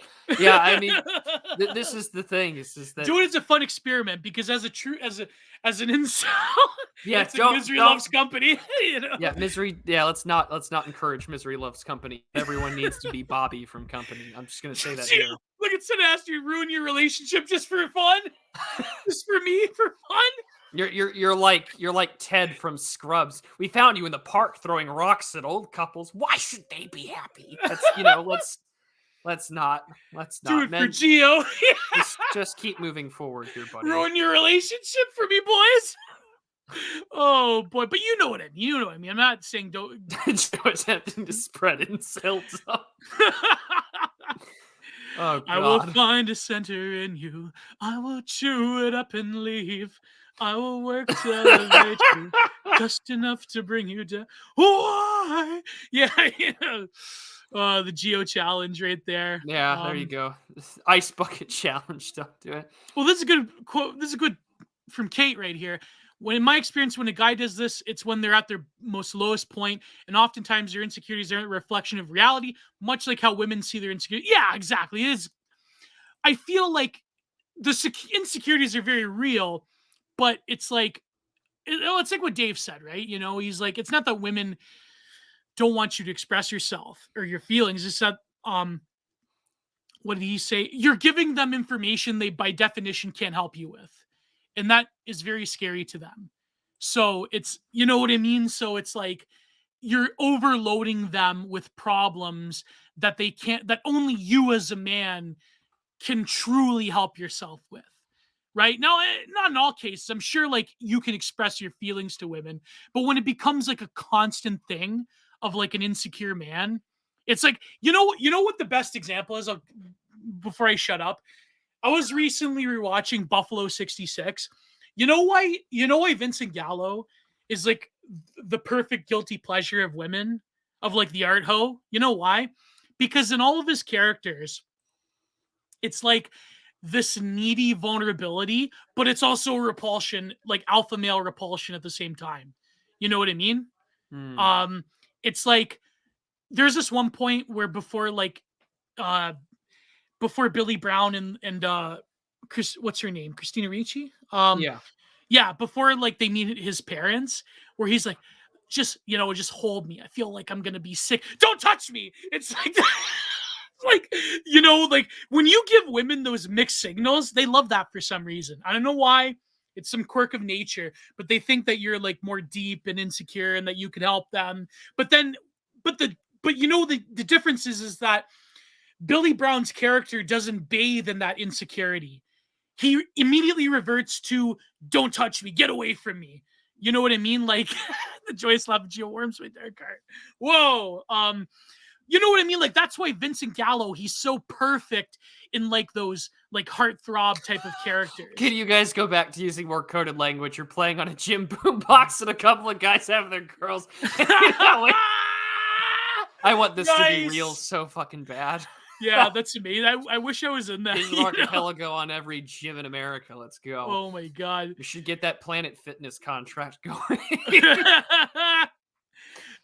get lunkheaded so many times. Speaking of mixed signals, so to maybe transition to the other article. Yeah. So there is a YouTube channel called SoyTube Kids. And this is so I looked up the channel info. Joined December 26th, 2022. So this is like 3.5 months old. And they've got their little Soy Jack nursery rhyme songs. Only 4 videos. I'm gonna go share the can you do me a favor though? Yeah. Bandit, can you do me a favor? Can you ask women if my voice is attractive to them or not that are near you in your vicinity? That would be great. Like, oh, who's this Geo guy? Like, anyway, sorry, I took a job. You can find him in Canada. That's all I'm gonna say. So yeah, let me go refresh the about section before I show off his email. I did email him while you were talking, asking, "Is this an elaborate shit post or is this something else?" And I hope he answers because I don't think I'm gonna get a reply. But how can you do math problems with SoyTube Kids? If you're out there. Soy Jack Gate. There you go. I can't wait. I can't wait for this to be associated with like a deep, like Schwab level government. No, the Amarnites and their you know what type of posting will be associated with it. Oh no. Oh god. Oh god. So yeah, let me go share the screen. I don't know if I'm gonna play any. These can't be copyrighted. Yeah, I can't be. But we're gonna find out. Share audio tab. SoyTube Kids. Just the name. The name. SoyTube Kids. Look at this. Just look. I have so many questions. Oh my god. This obvious based troll. It's gotta be. It has to be. It's gotta be. Look at this. This is too good. It's too good. You can't see me making the Trump hand motions right now, but like it's too good, folks. It's a grooming op. Wow. Yeah, it's got to be, right? This is kind of 100% some R9K lurker cashing the bag after the joke went too far.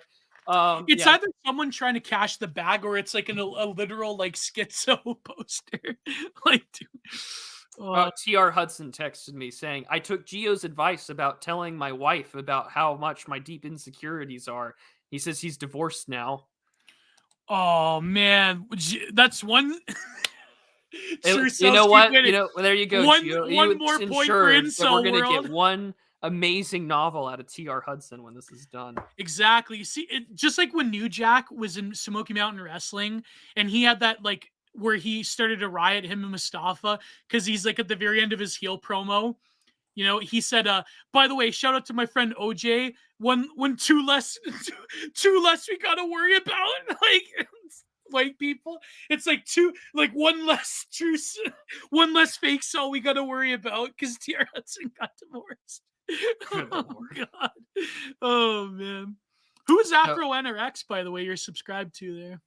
An African gentleman who provides neo-reactionary thought. Oh my god! And I messaged him and I was like, "This stuff isn't bad, but like you need better mic quality." But then again, he lives in Africa. Oh my god, that's incredible. That says so much about your reaction.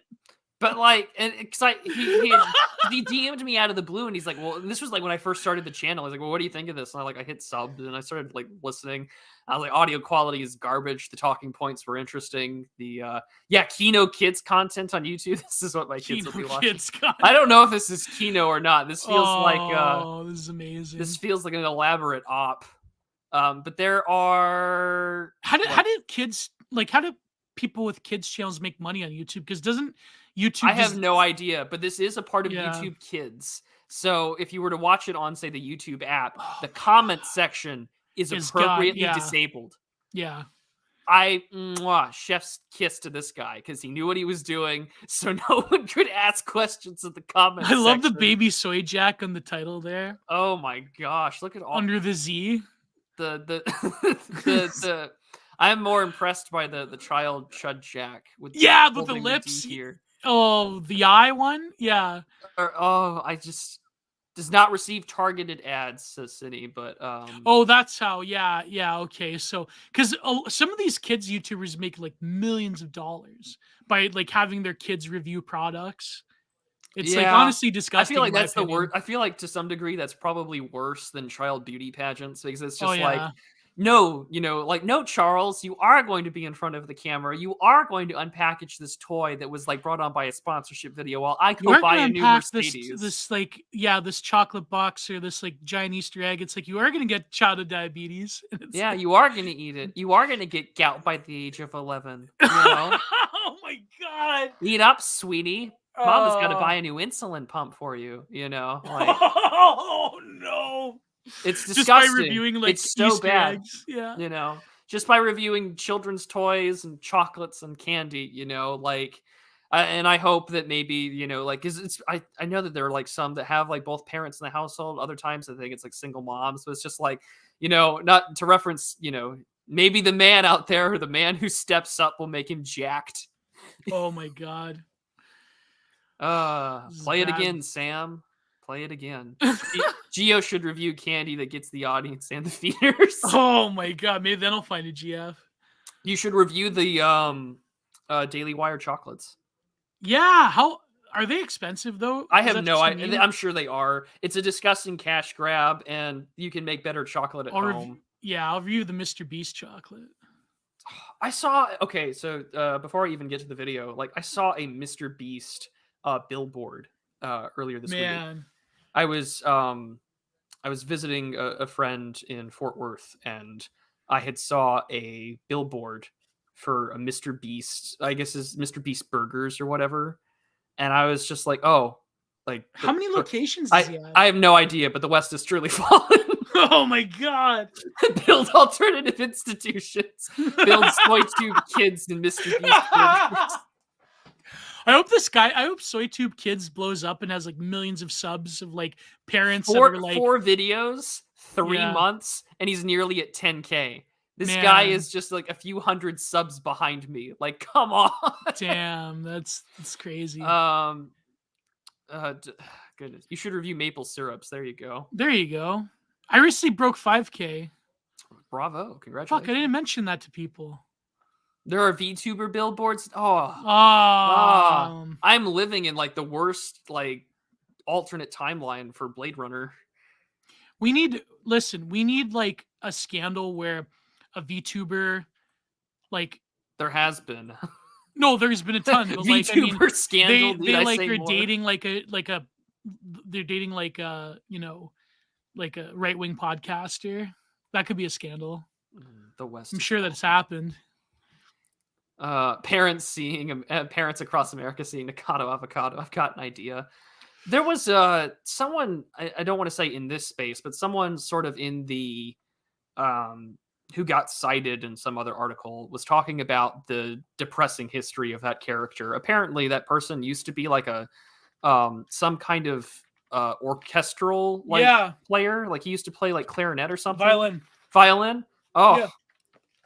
That's kind of sad. Did you know he was born in Kharkov? Really? Yeah. He's blue yellow. The American internet celebrity. Born May 19th, 1992. Oh, that's so depressing. You don't know the Nikocado avocado lore? No, I don't, because why should I? Why should I, Gio? Why should I? You have to watch YouTube. You have to watch YouTube video essays, but they just cover drama, like lolcows, I don't have time Triggered for lolcows. The right opinion. I worked so hard not to be one. Me too. The right opinion, making a 4-hour video on Nikocado avocado. Did you know this? No. 1 million views. But it doesn't make sense. But it makes sense that he's married to a man. You know what's funny is that the Right Opinion kind of has the same vocal inflections as Mr. D, but like I don't know. I don't like the Right Opinion. He's like a smug like Britpopper. I had no idea. And yeah, another Ukrainian L, I guess. If Nikado. I think I saw Nikocado Avocado. Someone did like an Azov edit of him. They did like a spinning wheels edit of him. He had like the Azov flag. Oh my goodness. Oh my god. Total subscribers combined with all of his channels is 7.4 million, 1.81 billion total views combined. I can't believe you don't know about him. I know who he is. I didn't know that but he's you don't from know Ukraine. like the I didn't know that he was on like Tosh.0 in 2018. Like I didn't know any of these things. Yeah, I don't man. I'm not. I don't watch this shit, and I'm only more depressed. Me neither. I've only watched cringe compilations of them. I never actually watched a video. But I love his Wikipedia article that Nicholas Perry was born May 19th, 1992 in Ukraine. And then it just says, it doesn't say where or anything like that. Adopted in infancy by an American family and was raised in West Philadelphia, Pennsylvania. West Philadelphia, born and raised. Certainly. I think, okay, if you can afford all that shit that he eats, Gromby, I think that you're wealthy. Yeah, man. Most fiscally responsible American planning out their food shortages is Nikado Avocado. Oh man. Yeah, learning the seasons with Spangler. That's what I want for us to do that next. I need Oswald Spangler passing the booth with but in like Chudchak form. I love how there's a whole genre of like Asian women on YouTube reviewing like right-wing ebooks. So do we watch it in German or English? Let's watch it in German. I thought so. Okay. Yeah. God, this is the fact that it's in German tells me that this is a shit post. This is an elaborate troll farm. This is a troll farm. This is and what's the first thing under it is the first recommended video underneath. I'll put it up in a second. World of Peter Rabbit and Friends, Tale of Tom Kitten and Jemima Puddle Duck, and then Rotten Tomatoes family from How to Train Your Dragon. So yeah, we're gonna go put this. I actually watched How to Train Your Dragon with my mom. I have no words to describe what we're about. It's only 1 minute and 35 seconds, but I'm dreading every single second of this. Fun klein Chubbies. Kindergarten und Dutch.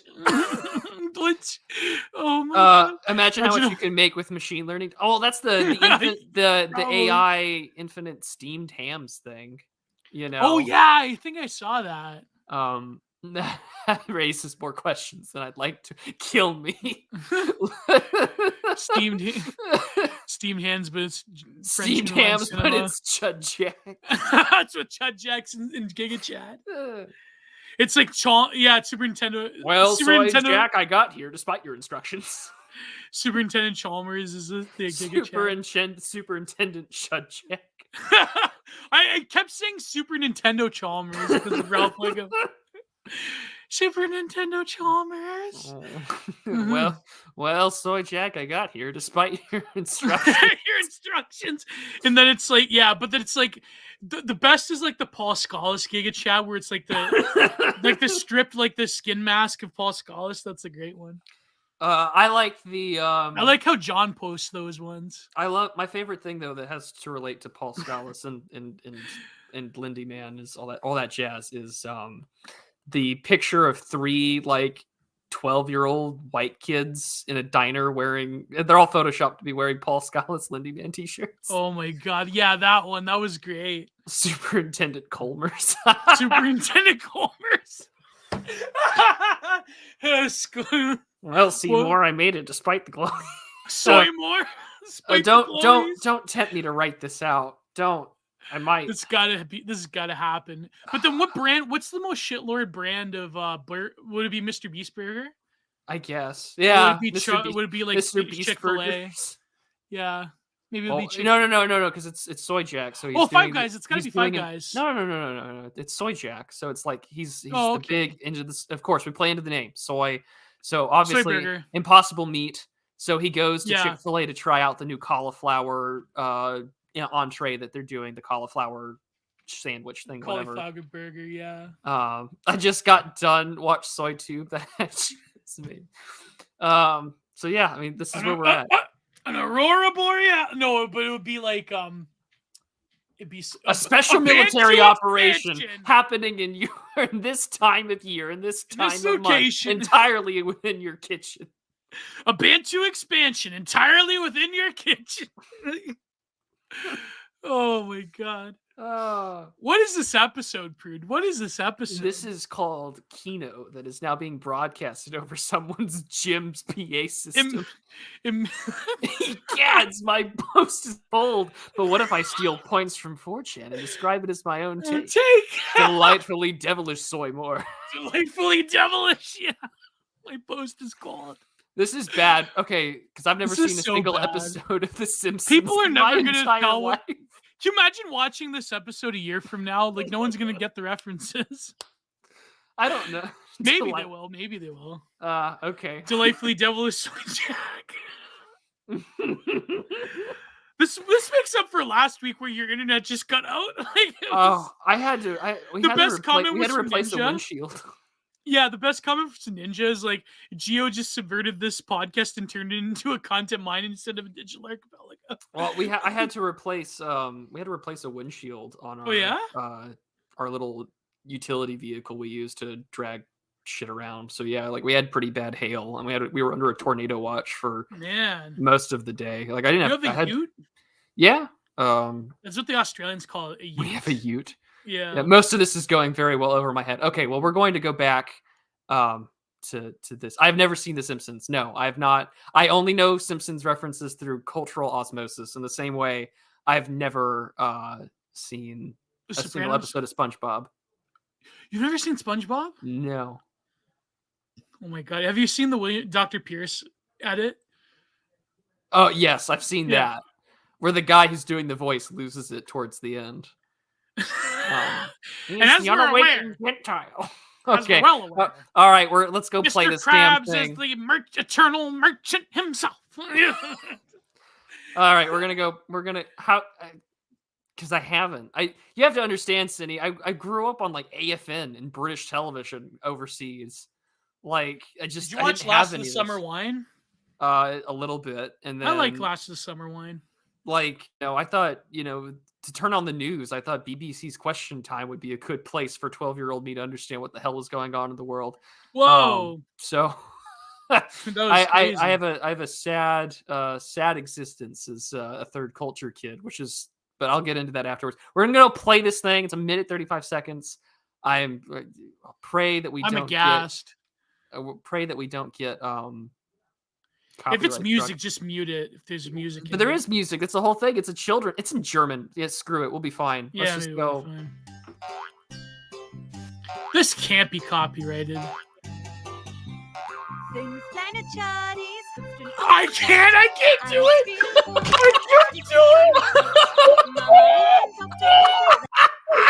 can't do it now. Oh, doctor, take your meds. I can't look at it. I can't do it. We literally watched so many 15 seconds.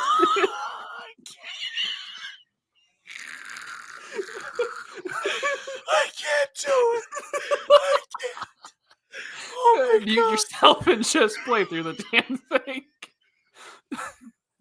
Okay, play it. Jetzt ist Schluss mit Hüpfen auf dem Bett. Wir kleine Chadis hüpften auf dem Bett. Eins fiel runter und stieß sich am Bett. Mama rief den Doktor und der sagt... I love how they get their glasses every time they hit the floor. Oh my God. Oh God.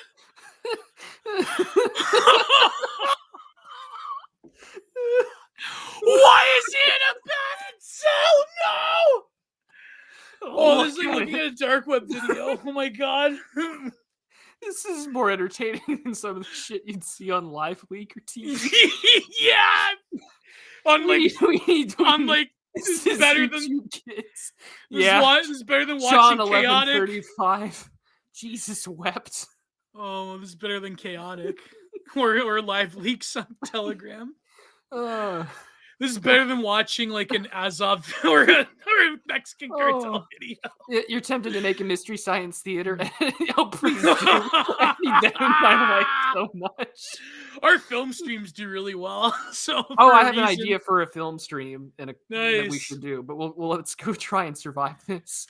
Cindy is I'm telling just us blown that the away. rhyming scheme in German is very good. Nett. Jetzt ist Schluss mit Hüpfen auf dem Bett. This is everywhere at the end of the time with Kleine visuals. Charlies hüpfen auf dem Oh Bett. god. Eins viel runter This is the end of everything I've ever Mama seen. rief den Doktor und der sagte nett. What? No! Oh my god, why? Why would you send your kids to the loony bin? Everywhere at the end of Jack. This is one of the worst things I've ever seen. I have wiped tears from my face from laughing Oh so my hard. god.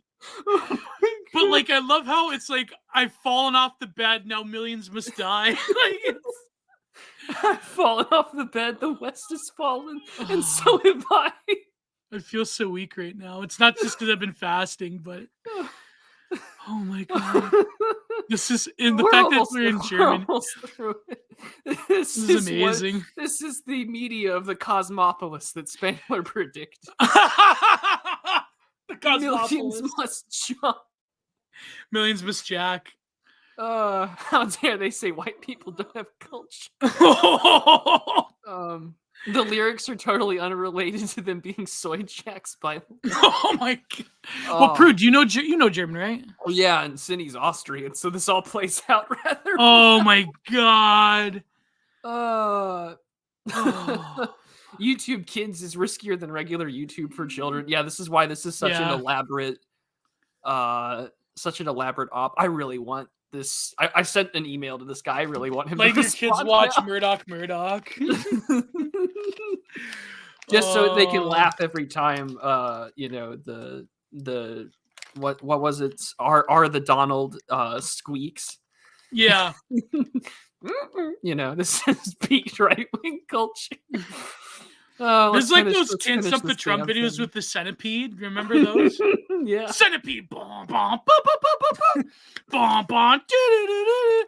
Like, listen, we went from 2016 Can't Stump the Trump videos to this. we've There you we've go. fallen so hard. We've fallen. The West has fallen. Dem Bett. Zwei kleine Charlies hüpften auf dem Bett. Eins Yes, fiel Mr. Petrucci, runter you're und wrong. stieß sich am Brett. Mama rief den Doktor und der sagte nett. How incompetent is this trad mom? Hüpfen auf I dem don't Bett. know. Like, come on. Clearly, she's all alone. Where's the father? Ein Oh, kleiner you think- Charlie hüpfte Yeah, auf dem probably. Bett. Der fiel Probably went for runter cigarettes und and never stieß came sich am back. Brett. Mama rief den Probably Doktor for und American der Dr. spirits. and never came Soyberg. back. Bring Oh, mir where's the den pills? Take your meds. Oh god, Oh my god. that's hilarious.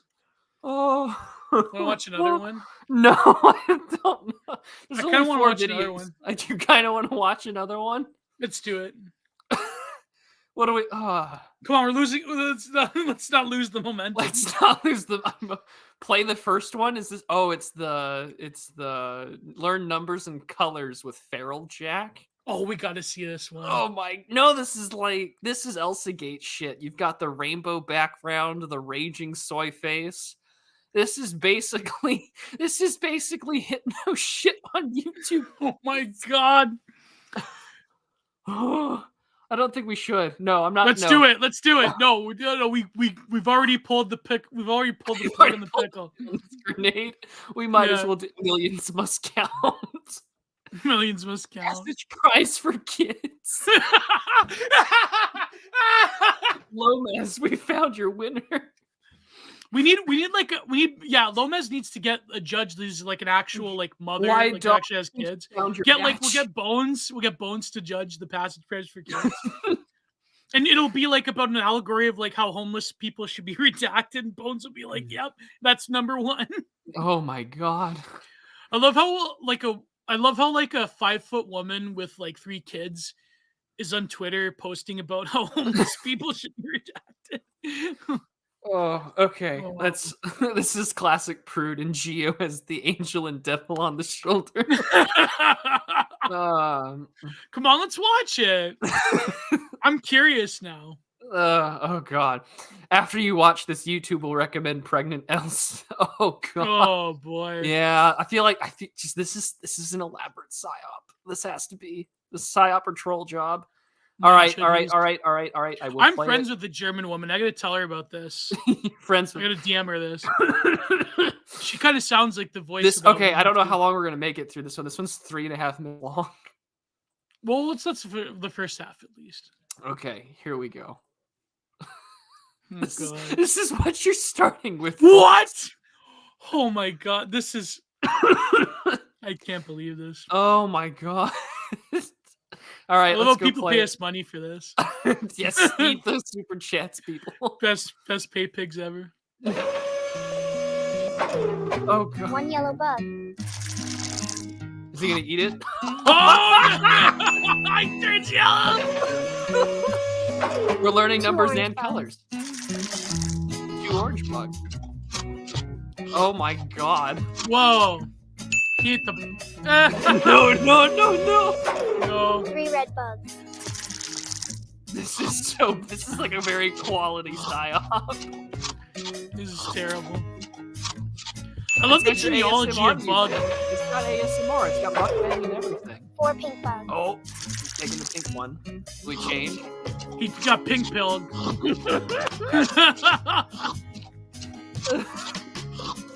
Oh my! You will count.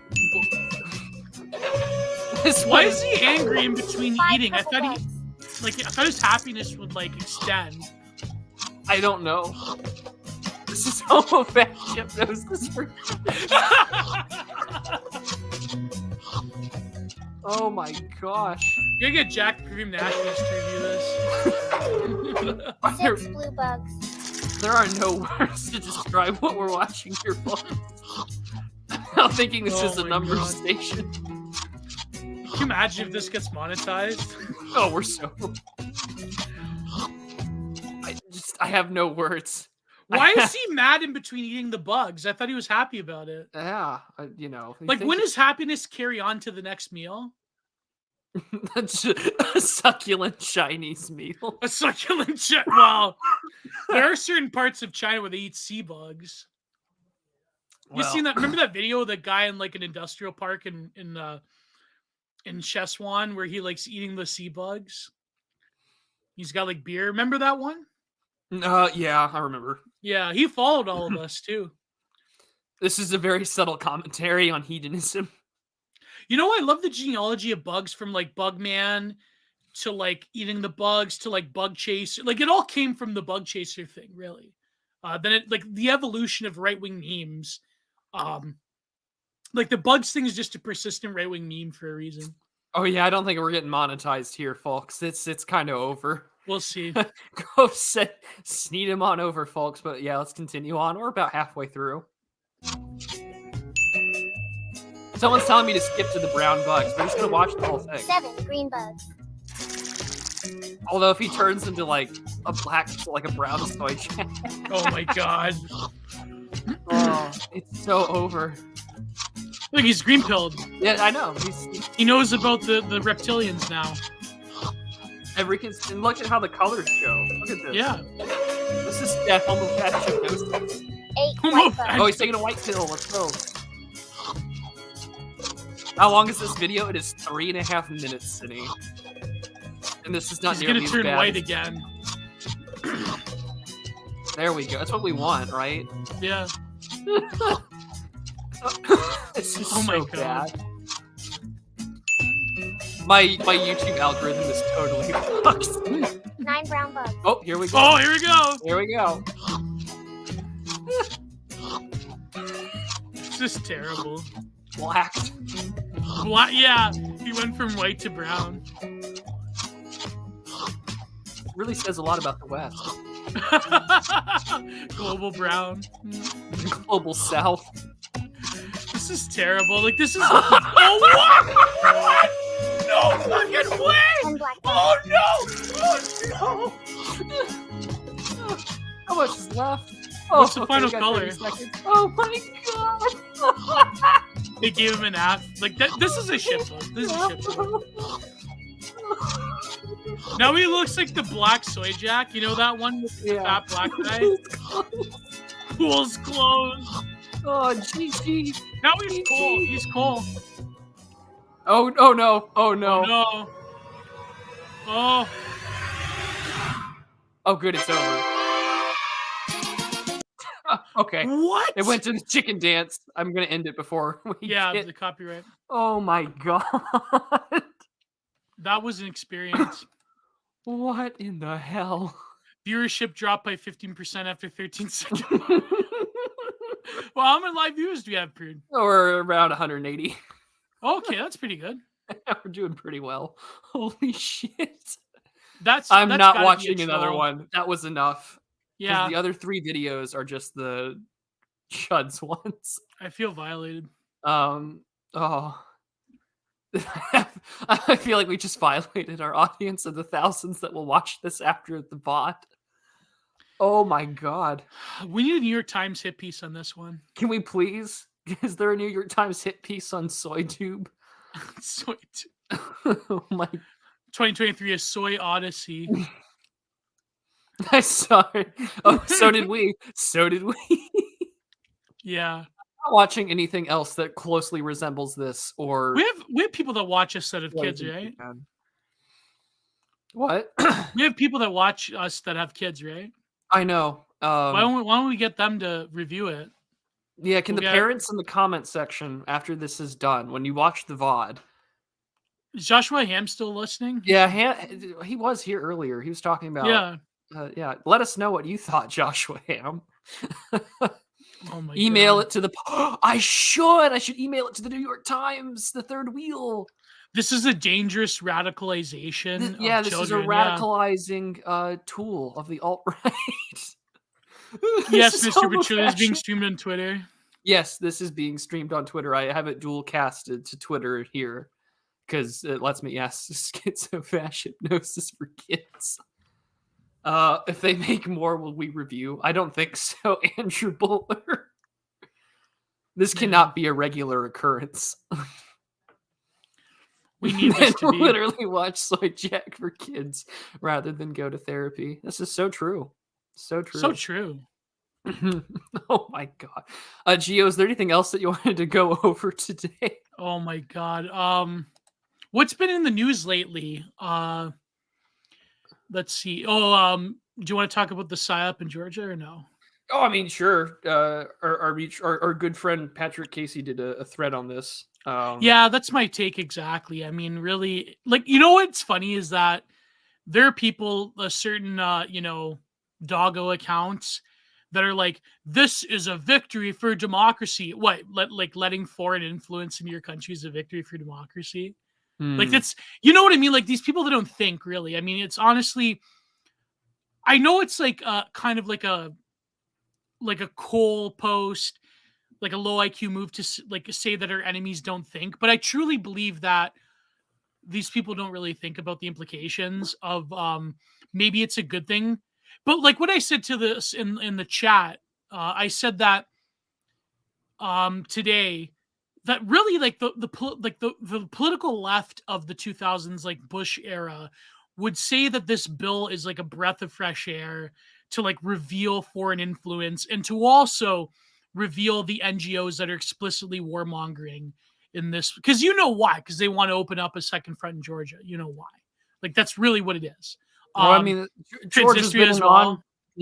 I mean, Georgia's been an issue since, I mean, really the end of 2008. the Soviet Union. Well, even before that. Oh yeah, before that, yeah, exactly, yeah. So yeah, I mean, I find this particularly. I mean, these things don't actually surprise me in the same way that the alleged raid, either from Azerbaijan or Israel, most likely provided with American intel, striking Iran's munitions factories. Like, yeah. I mean, this is just the war on other fronts. No, it's funny because I was listening today to my good friends at the War Report, Constantine Martelli and GSP.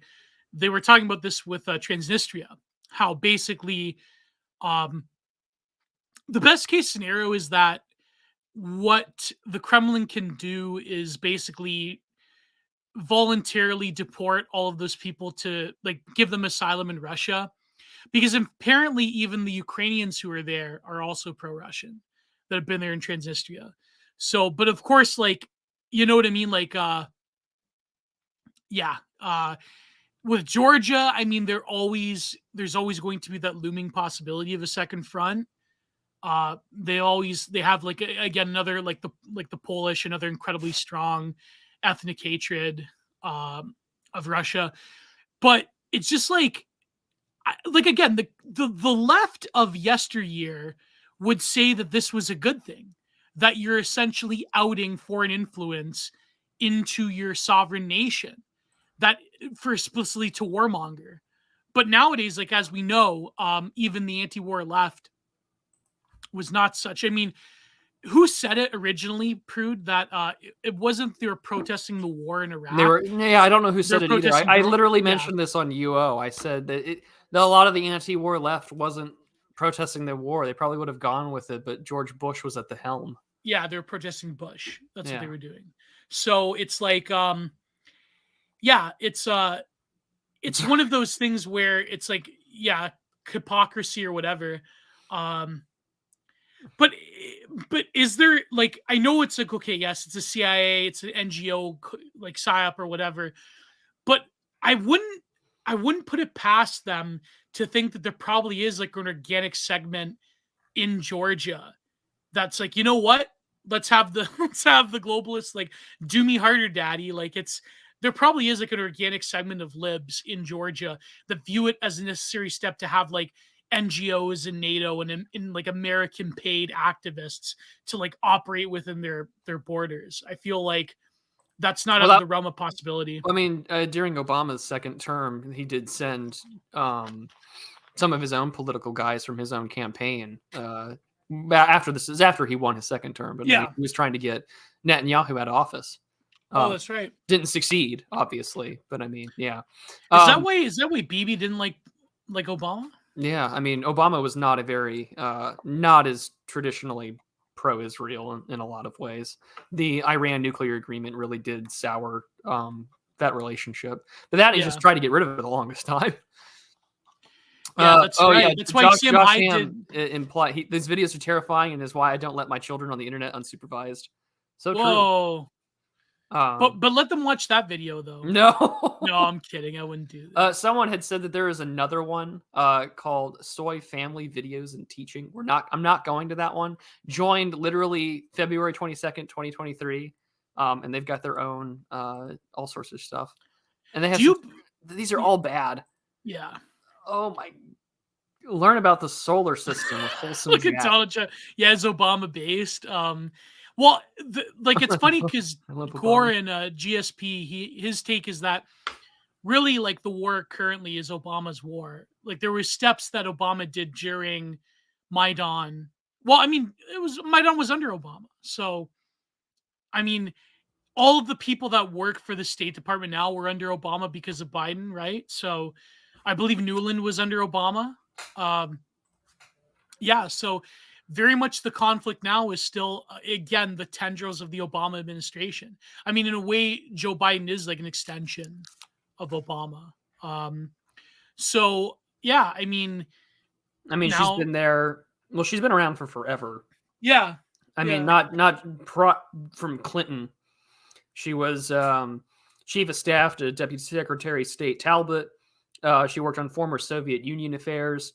She was the deputy foreign policy advisor to Dick Cheney. Oh my God. She played a huge role in the Iraq War. And then she was the ambassador to NATO under Bush.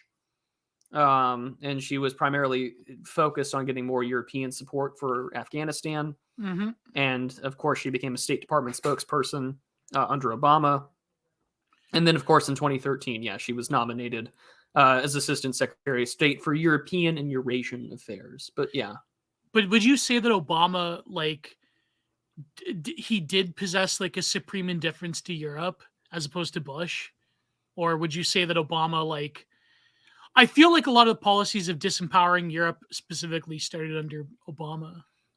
because Bush needed those allies to help him in Iraq. So, I mean, I don't Well, know. this goes back to one of the main criticisms from George F. Kennan. This goes back to 1950. Yeah, He says America's foreign policy is heavily predicated on selling an image to the American people. Yes. Predicated on its democratic system of government. Because if you can sell a nice, legitimizing image, i.e., under Bush, right? Yeah. This lovely international, coalition. We all agree. We're all in on this together. Then yeah, we should do it.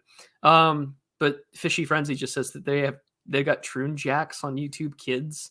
Whoa. Yeah, I saw that on the other channel that someone That's told me to crazy. go look at.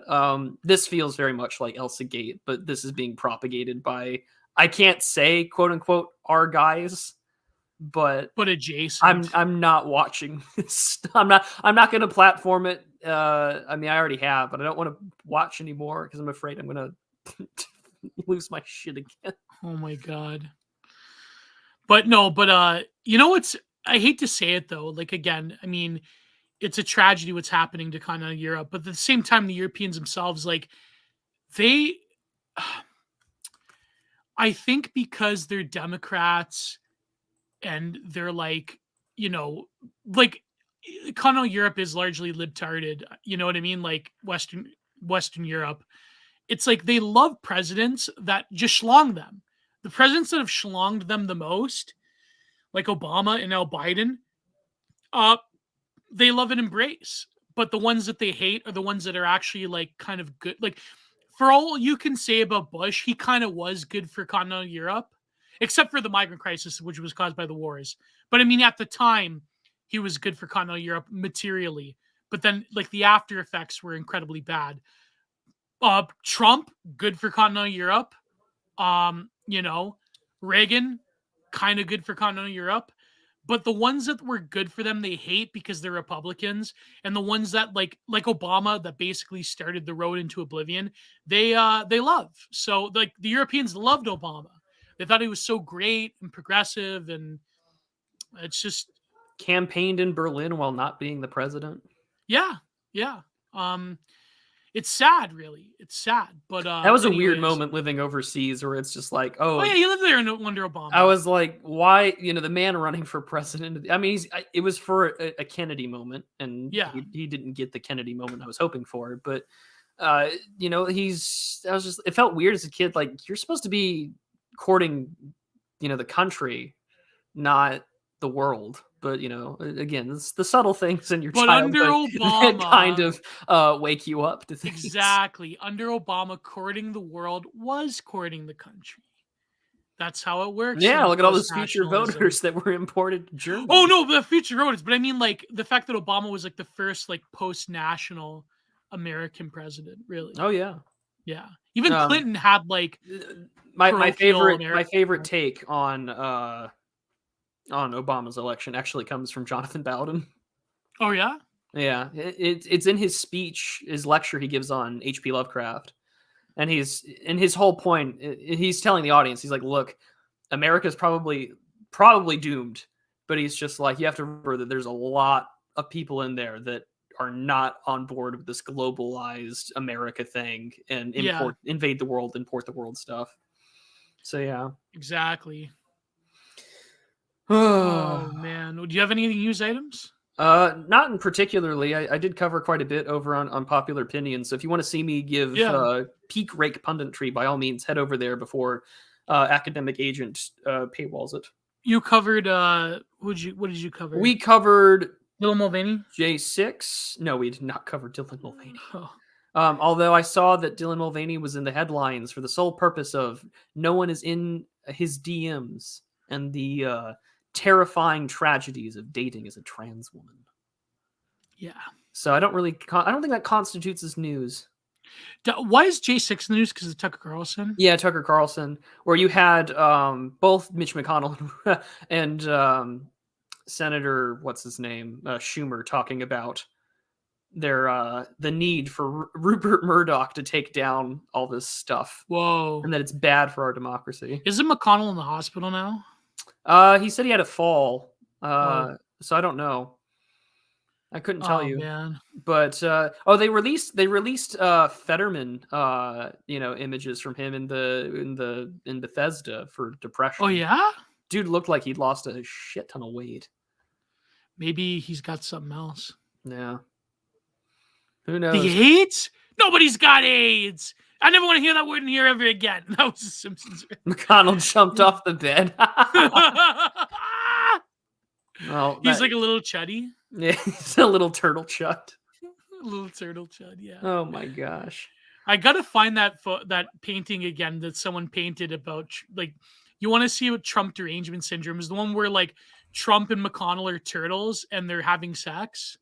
Oh, I know which one you're talking about. I mentioned it in my article for Ending Bigly A, or I forget what other one. I think I'm in like 3 different Terror House. Did you do books. the ones for Trump and Trudeau? Yes. Okay, yeah. So go over to Terror House Press if you want to see some of Gio's writing. Yeah, they're only He there got too. stuck on his back because he was a turtle. Turtle. There you go. It's just, apparently people are fascinated recently about the cow video, the degassing. Because of the cow on its back? What happens? Apparently sheep are like that too. You can't leave them on their back. No. Or else their organs or something get restricted. Yeah, in the same way that you can't hold ducks or frogs in a certain way. Their bodies are not designed and you'll crush out their airways. Oh my God. Yeah, you have to be careful. Although I'm always depressed when you see that book called Ducks and How to Make Them Pay. I want one like that for geese, but instead of animal husbandry, I want to exact revenge on geese. Terrible little shits, aren't they? They are. I mean, we're infested with them here. Oh yeah. Yeah, in Canada. The loon, it's in our money. All right. Well, shall we go to super chats, ladies? Yeah. Okay. Well, let me go change Have you ever degassed a cow? No, at the current moment, I don't own any cows, so I just our lovely pets and our chickens. But what happens? It's ammonia that builds up when they're on their back. Like, how does that work? I'm not too sure. I would have to read up on it. I should probably know these things in case I ever consider buying cows. Yeah. But on to the super chats. Sneed them over. We've got plenty to read, so let's go scroll up and start going through these crazy things. I think our very first one of the day actually came. Total geese death. Yes. I mean, just kick him in the neck. I don't know. You're not that good to eat compared to ducks too. Well, you hunt them. Compare to that like poll that everyone likes to make fun of where like men assess what kind of animals they can take on. And everyone makes fun of how like that 11% of men think that they can take on a bear. I am 100% confident I could take on a goose. Oh yeah. Let's just kick his ass. Little gay geese face. And I don't actually have any like childhood trauma from like dealing with geese. I just think that they're geese awful. Bit you? No, I never. They are awful though. They're just awful. I just don't like them. Yeah, they're bad. I got over the childhood trauma of bees because we deal with bees now. So I was stung in the ass once. Sorry, gym people listening to this. You have bees, Prude? Yeah, we do. You have honey? Yeah. Nice. And I usually donate the wax to the monastery for candles. Oh, that's good. Yeah. You should learn to make your own candles. I should, but I just send it to them. But one thing at a time for me to learn. I can't hate geese too much. It is their national animal. That and the beaver. Why isn't it on the flag?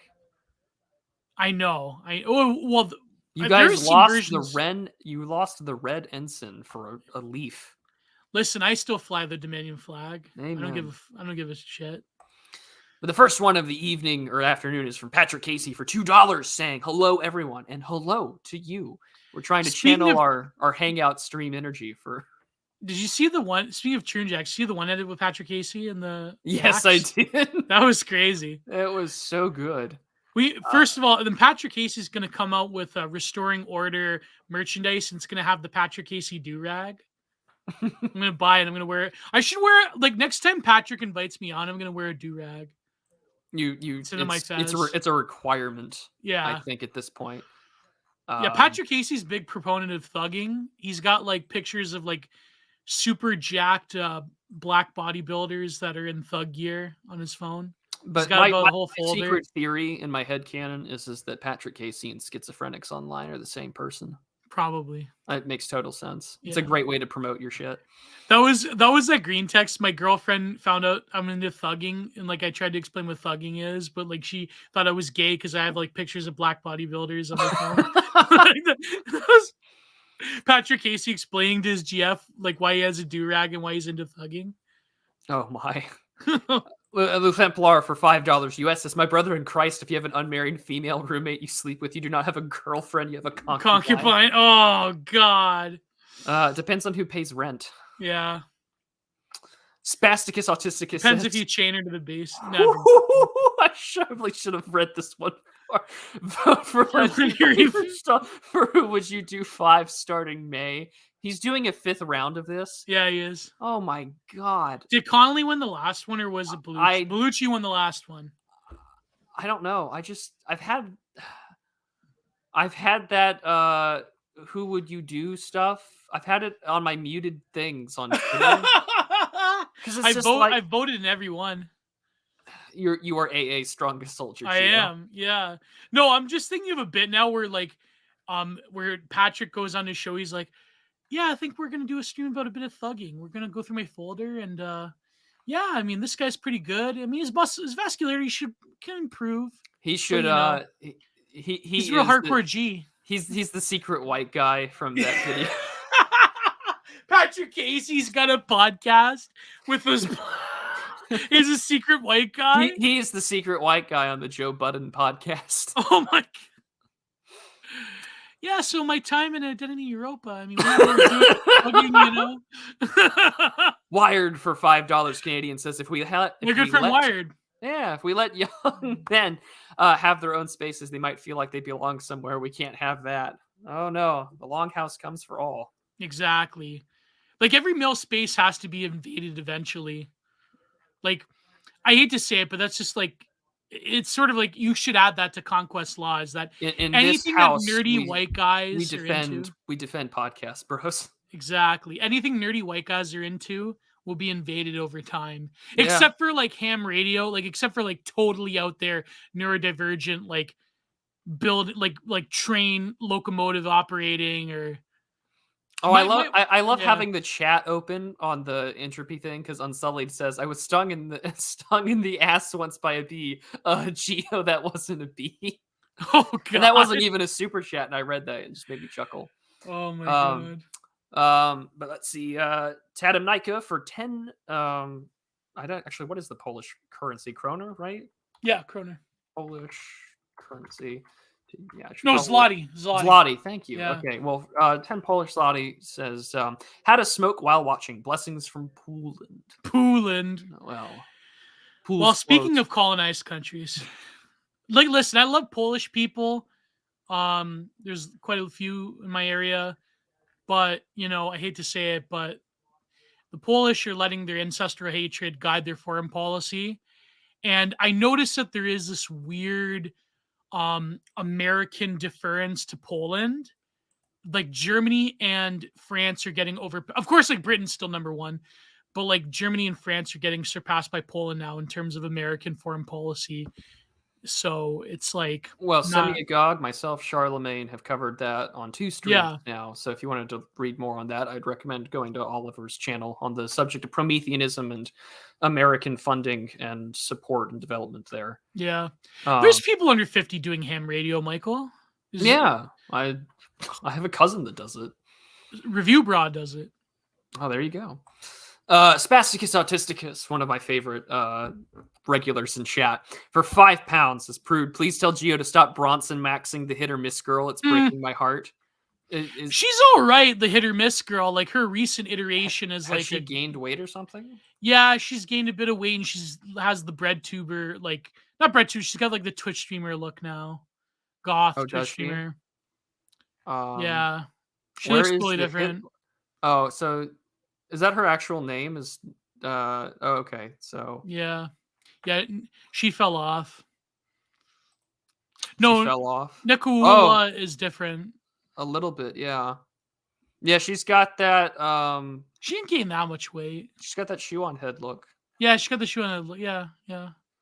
So really, she's got that boxy look going. Like They all refer. Listen, Boxy's look, eternal. Boxy is like the She's the archetype. Lilliputian, just Yeah. center of it all with this like weird e-girl orbit. Like you have to Boxy- all things go back to 2006 Boxy. Exactly. Boxy walked. Boxy and Cracky Chan walked so that the e-girls current could e-girls, run and ruin your life. so that she walked so that Shuan Head could jog so that current Zoomer e-girls can run.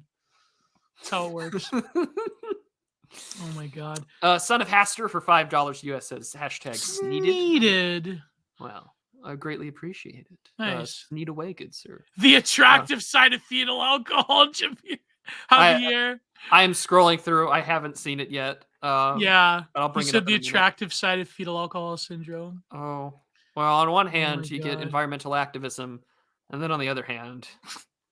Look at internet friend Boxy's the Hegelian ideal. Yeah, Boxy's was absolute It's spirit the German realizing its idealism first. for e-girls. Yeah, it was the first absolute spirit realizing itself. Then, like, Shuan Head was another iteration of absolute e-girl spirit realizing itself. Oh, Oren says howdy. How you doing, Oren? Hi, Oren. You've missed Nice. an absolute... You missed Chudettes. crazy- Yeah, you Chuddies. missed Chuddies. You missed the weirdest psyop I think we've ever seen. Can you imagine if someone's scrolling through Twitter and they see that video? Well, I have it on Twitter right now. Yeah, that's what I mean. Like, they scroll through, they see your feed, and they see Chuddies. Oh God. Luthemplar for $5 says Soy Jack must try every color of the rainbow, but some flavors cut out others. Yeah, that's true. Oh, we saw. Holy shit. That's terrible. Luthemplar saying, so this is what grooming is. Oh no. Oh boy. He's been donating a lot. Holy crap. Luthemplar says for 3,000 years of brother wars in Europe, and it turned out they just wanted to be the bottom to a strong, mostly white democracy. Well, that's the mostly white part is changing, but yeah. Which, I mean, even when we talk about like historical context of things, like this is the funny thing. Like if you were to read, and I mean today's democracy is not the America, like democracy. demographically still is mostly white though, right? Yes, but I mean like when we talk about like democracy, there are some abstract criticisms that you can find in great reactionary writers. And then like the democracy of like 1909 is nothing in relation to like the democracy of 2023. Oh God, no. Because you had people like bloody President Theodore Roosevelt saying like democracy is good because it promotes racial competition. And that it actually like puts the white guy first. Nowadays that is not the case. There was this is why I remember like being in school and like because my professor was American and in politics, and he was talking about like how actually the national parks that Teddy Roosevelt did was bad because it was racist, because it was about like that older European aristocratic ideal that in order for like men of the elite to test themselves, they must go into wild nature. And I'm like, wow, that's actually pretty based. And but of course, like, yeah, exactly. Like, yeah, Donald Trump gaming is right. It's unironically racist liberalism. Like, that's what Teddy Roosevelt was. Teddy Roosevelt is the unironic racist liberalism that still constitutes much of the hashtag elect Amarna, today. hashtag New Marna, hashtag racist liberalism, hashtag meritocracy. There you go. And it's like Giga Chad Teddy Roosevelt. Luthemplar for $10 US. You've been very $10. supportive today. Thank you. You're in a desert, alone. When in the sand, you see Mitch McConnell crawling on the floor. You flip Mitch's shell over, causing a medicinal incident. Mitch's belly is baking in the hot sun. Oh no! I like this as a Voight-Kampf test. I'm quite a fan. All I think of like as Mitch McConnell as a turtle, I think of the Rural Chef Gourmet video where he cooks turtles in a wok. Sounds like with pepper sauce. And they always put like the hot pot base. Well, it's and, like seeing Derica. an Asian couple with a pet on a TikTok video. Like know this is going to end terribly. The salamander. I love this though, because it tells me that the way that we're going to get like fur baby millennials to fight the next war for Taiwan is by convincing them that the Chinese are evil because they eat everything. Yeah, they eat. Yeah, they'll be like genetically engineered CRISPRed furries that the Chinese will eat, and they'll convince them to go and fight for it and die Oh, for maybe Taiwan. that Twitter account, Daily Cat Girl Update, will finally get an answer when the Yeah, Cat Girl Chinese use Milk, my good friend. cracked CRISPR. It'll happen. But Look at Cat Girls and Cat Boys. Lutemplar continues for $5, twisting his legs, trying to turn over, but it can't. Not without your help. But you're not helping. Why is that? This is so cruel. This is like Mitch McConnell cruelty animal videos.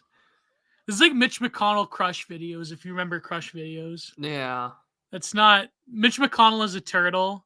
Like, if I ever have a pet turtle, I'll name him Mitch McConnell. There you go. That's be funny. I'm sure some liberal has already done that. You know what's funny? Like how like the Blue Anon like You like that cocaine, Mitch? I named my turtle after you. little Mitchy. Hey, little Donnie, hey, little Mitch. I love Here's how my like Ron snapping Perlman turtle. probably thinks that Mitch McConnell is an Austrian Painter fan. Pretty funny. Seasider for $10 sends a lovely super sticker, which is the Shiba Inu in traditional Japanese garb, dancing with fans. Thank you, Nice. Seasider. It Spandrew means does so much. podcast now. Spandrew was interviewed by our friends over in Canada, the Blood Satellite. Wow, we should get Spandrel on. We should get Spandrew on. I'll ask him why he blocked me on Twitter. Oh, because I said something about the Chinese. Oh, well, there you go. Mitch, I'm not Oh, that God. anti-Chinese, but I think like the Chinese definitely do have a negative influence on my country. It's just that I'm not like insane boomer con levels of anti. My old man like really doesn't like the Chinese, like the Chi-coms. I'm like, that's just like, I don't know. It's just. I mean, I understand great power rivalry, but like I don't know enough. Is about Meatball Ron gonna save the world, save America from China? No, he's gonna. I just read like a 165 page PDF earlier this week that one of my loyal followers sent me, and it was just like, yeah, we war gamed fighting China over Taiwan like 24 times, and like this is the results. I'm like, oh, they're Did gonna America lose or win? No, they won, but they lost like quite a bit of shit. So it's kind of like a Pyrrhic victory, but China loses. I could see, okay, if America was committed, I could see America winning in, I could see America winning in a few years in terms of like if a war goes on, like an actual total war with China, but America would lose a ghastly number of troops and equipment, and it would basically throw the world into a global 10-year depression, the likes of which the Great Depression, we haven't seen since the Great Depression. So it would materially, this is economically partially why devastate I the think world. you see a lot of American like white papers on the subject talk about it 5 years from now, 10 years from now. Like they assume it'll happen. I think the paper I was reading was 2030. Like, so, but it's nuts. Like when you actually like pull back and like view a war with China, that's like total insanity. That's like civilization killing insanity, in my opinion. I pray to God we never live to see it, but at the same time, like the whole thing, like by 2027, they're preparing a war. By 2027, the whole. Like, sure, but I mean, like I think the reason why though that they do it all these like far off times is because the USG knows that it needs to reindustrialize first. Oh yeah, no doubt. I mean, which is why that CHIPS Act is a big part of it. Yeah.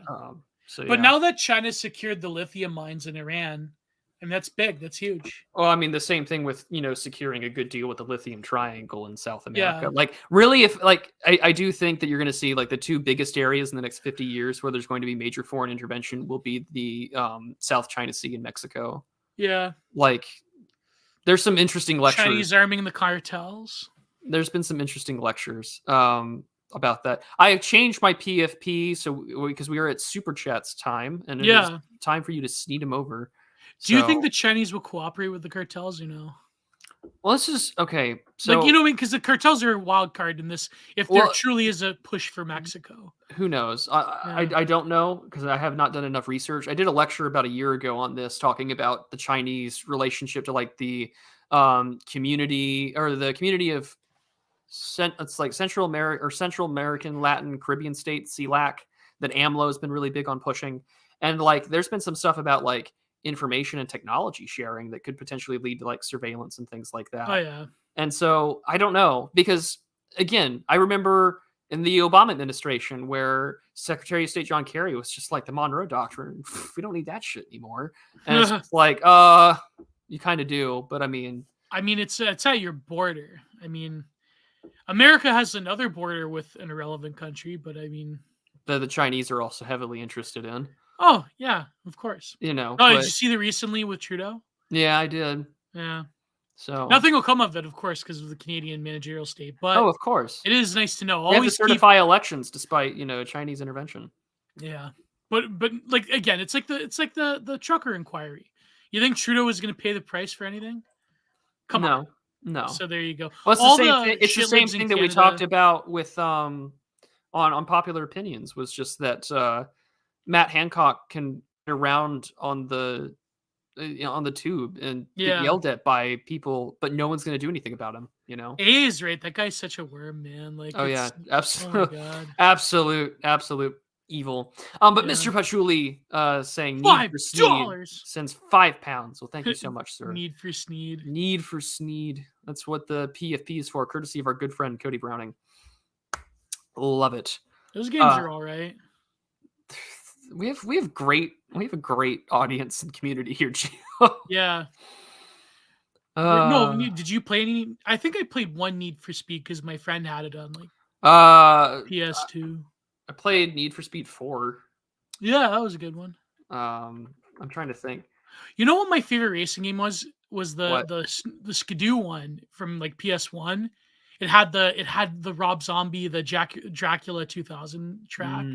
I remember that because my friend had it. I would come over, and we would play that and like the WWF Warzone game, and then later, like when he got a PS2, we would play Vice City like all hours of the night. It was my cool. My favorite racing game as a kid was. Shout out to my friend Cody. He had a kid recently. He had a daughter recently. All right. Well, many years. My favorite racing game as a kid was Motocross Mania for the computer. Oh, I had I had the ATV Off-Road Fury. That's how I like discovered a lot of new metal bands. There you go. Yeah, man. It came with my PS2. Oh, and there was a I'm trying to remember the Snowmobile Racing. It's like an older game. That's the one I probably played, yeah. Polaris Snowcross. That was the one I remember playing because it was done by the same people who did all the Motocross Mania games. Yeah, I remember that one a lot. Polaris Snowcross. You had the tie-in with Polaris. Oh yeah. Yeah, good times. Lego Racers, internet friend. Man, that's blast from the past. Lego Racers, Hydro Thunder Hurricane is a yes. The 2001 Pod Racer Episode 1 racing game was fun. My favorite race game was Habbo Hotel. Race war game, Habbo Hotel. Oh boy, Habbo Hotel. Oh god. But nothing can top back in the day playing Call of Duty Modern Warfare 2 and like the lobbies. That is my favorite. I do enjoy those AI deep fake of the presidencies. I love this game, and it's just like, and it would be Trump being like, this game is the best part of your presidency. Internet friend, listen, let me tell you. Did you ever play Cross Country Canada? Yes. Okay. In school, in the computer lab, I would crash the truck every single time. Like, I wouldn't even play the game. I would just crash the truck because it would be like, play the game. I'm like, no. Do you remember, internet friend, do you remember the pirate game on the school computers? Or the puzzle one with the images? You had to like put the image together, or the pirate one. The pirate one, everyone would get like the baby pirate, and they would just like load up on rum and nothing else, and the ship would just burn. Yeah, man, we would play that in Cross Country Canada. But yeah, man, I was terrible at Cross Country Canada. I didn't even pay attention to what we were doing. I would just crash the truck. Man, those are memories, man.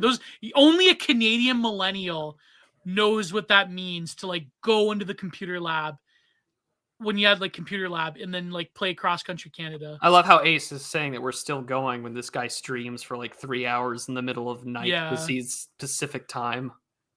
Oh my god. The Gran Turismo games were pretty good too, Gio, how long until Terry Fox is removed in the national? I don't know. Terry Fox is pretty PC though. I mean, maybe they'll find a way to cancel him because he's a white guy, but I I don't know. I remember doing those Terry Fox runs. You know what Terry Fox runs are? Prue? No, I don't. Okay, Terry Fox, he had cancer. He had childhood cancer. He had Ewing sarcoma, and they amputated his leg, and he ran all across. He jogged all across Canada, and then he died. Unfortunately, I believe he was 25 or 22. His cancer came back.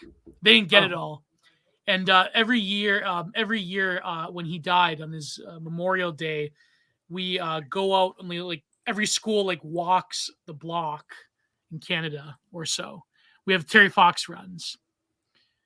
So yeah, that's a little Canadian history there. Oh, well. He came to my town actually back in the day. My parents remember. It was in the 70s, I think, or 80s, 70s. I forget. Well, fellas, I need to let everyone know because I'm gonna chilling time. I did email the guy who runs that SoyTube Kids. Whoa! Channel. I just asked, is this an elaborate ruse? Actually, I'll just say what did I say exactly so I can just be more specific. Pardon this out of nowhere email, but by chance is this just an elaborate troll effort or something more sincere or sinister? So, man, don't know. I'm going to get a response, but who knows? Who knows? But one Gio, time, what do you have going on? Well, one time we had this. I think I was in grade 5. We had the Terry Fox run, and like we went for a walk around the block, and they made hot dogs for us afterwards. That was pretty cool. R.I.P. Terry Fox. Anyways, for those who don't know, the first installment I had on Monday of Gen Reviews of John David Ebert's book, Art After Metaphysics. The first chapter is one of the most important chapters. So the full 3 hours is on Patreon and Substack. And also, please boost the views. It's a really great interview. Yesterday, I came out with Content Minded with our good friend Ernst Conscious Caracol. Really good episode. We go into Joseph Conrad. We talk about South Africa. We talk about the history of the Afrikaans language and a bunch of other stuff. Really great. I don't know why the views aren't that consistent on that one. But yeah, go and check it out. My channel, General Productions. Subscribe to Patreon. Subscribe to Substack. PayPal link. Give me money or a manual typewriter. All that good stuff. And next week, I'll probably have Dino World's episode where we talk about Ray Pete and a bunch of other stuff. The spiritual implications of Ray Pete. She's a really great gal. She's a good friend of mine. And she's pretty cool for an e-girl. For a low follower. I feel like that's high praise coming from Gio. I literally have low follower e-girls on my Substack, on my podcast. So there you go. Yeah. She's not an e-girl though. I wouldn't consider her an e-girl. She's like a woman on the internet. But Dino World is amazing. I love Dino that's World. the important distinction. She's not an e-girl. She's a woman on the internet. Exactly. E-girls, back in my day, we called them ladies of the web. Ladies, exactly. She's too sophisticated for e-girl status. Yeah. Well, what do you have, Prude? Ladies and gentlemen, I have been pulling double duty. I was on Jay Burden's interview show last Tuesday in the evening, which you can go see over there. I was also on Unpopular Opinions. I have a new Substack out, sort of a bi-weekly, observation notes, ways to get my thoughts out on a variety of things, sort of embracing techno-optimism rather than my sort of skeptical self that I am with that sort of deal. This Saturday, I will be out basket weaving, so Prudent Observations will be a premiere pre-recorded episode. We will be covering the first lecture of George F. Kennan's American Diplomacy and talking about the implications of these lectures and how they still hold up today in 2023. I will have a new Substack out tomorrow on Friday for our wonderful patrons, both on Subscribestar, Buy Me a Coffee, and Substack. And we will also have an episode of Real Talk. So another fishing video out early for patrons before it premieres later. And I will keep you updated because I'm also recording with Scott Mannion of Greenwood soon. Nice. And then I guess if I want to plug anything else, I'm just going to plug Wade Stott stuff, the Wade show. I thought that was pretty good.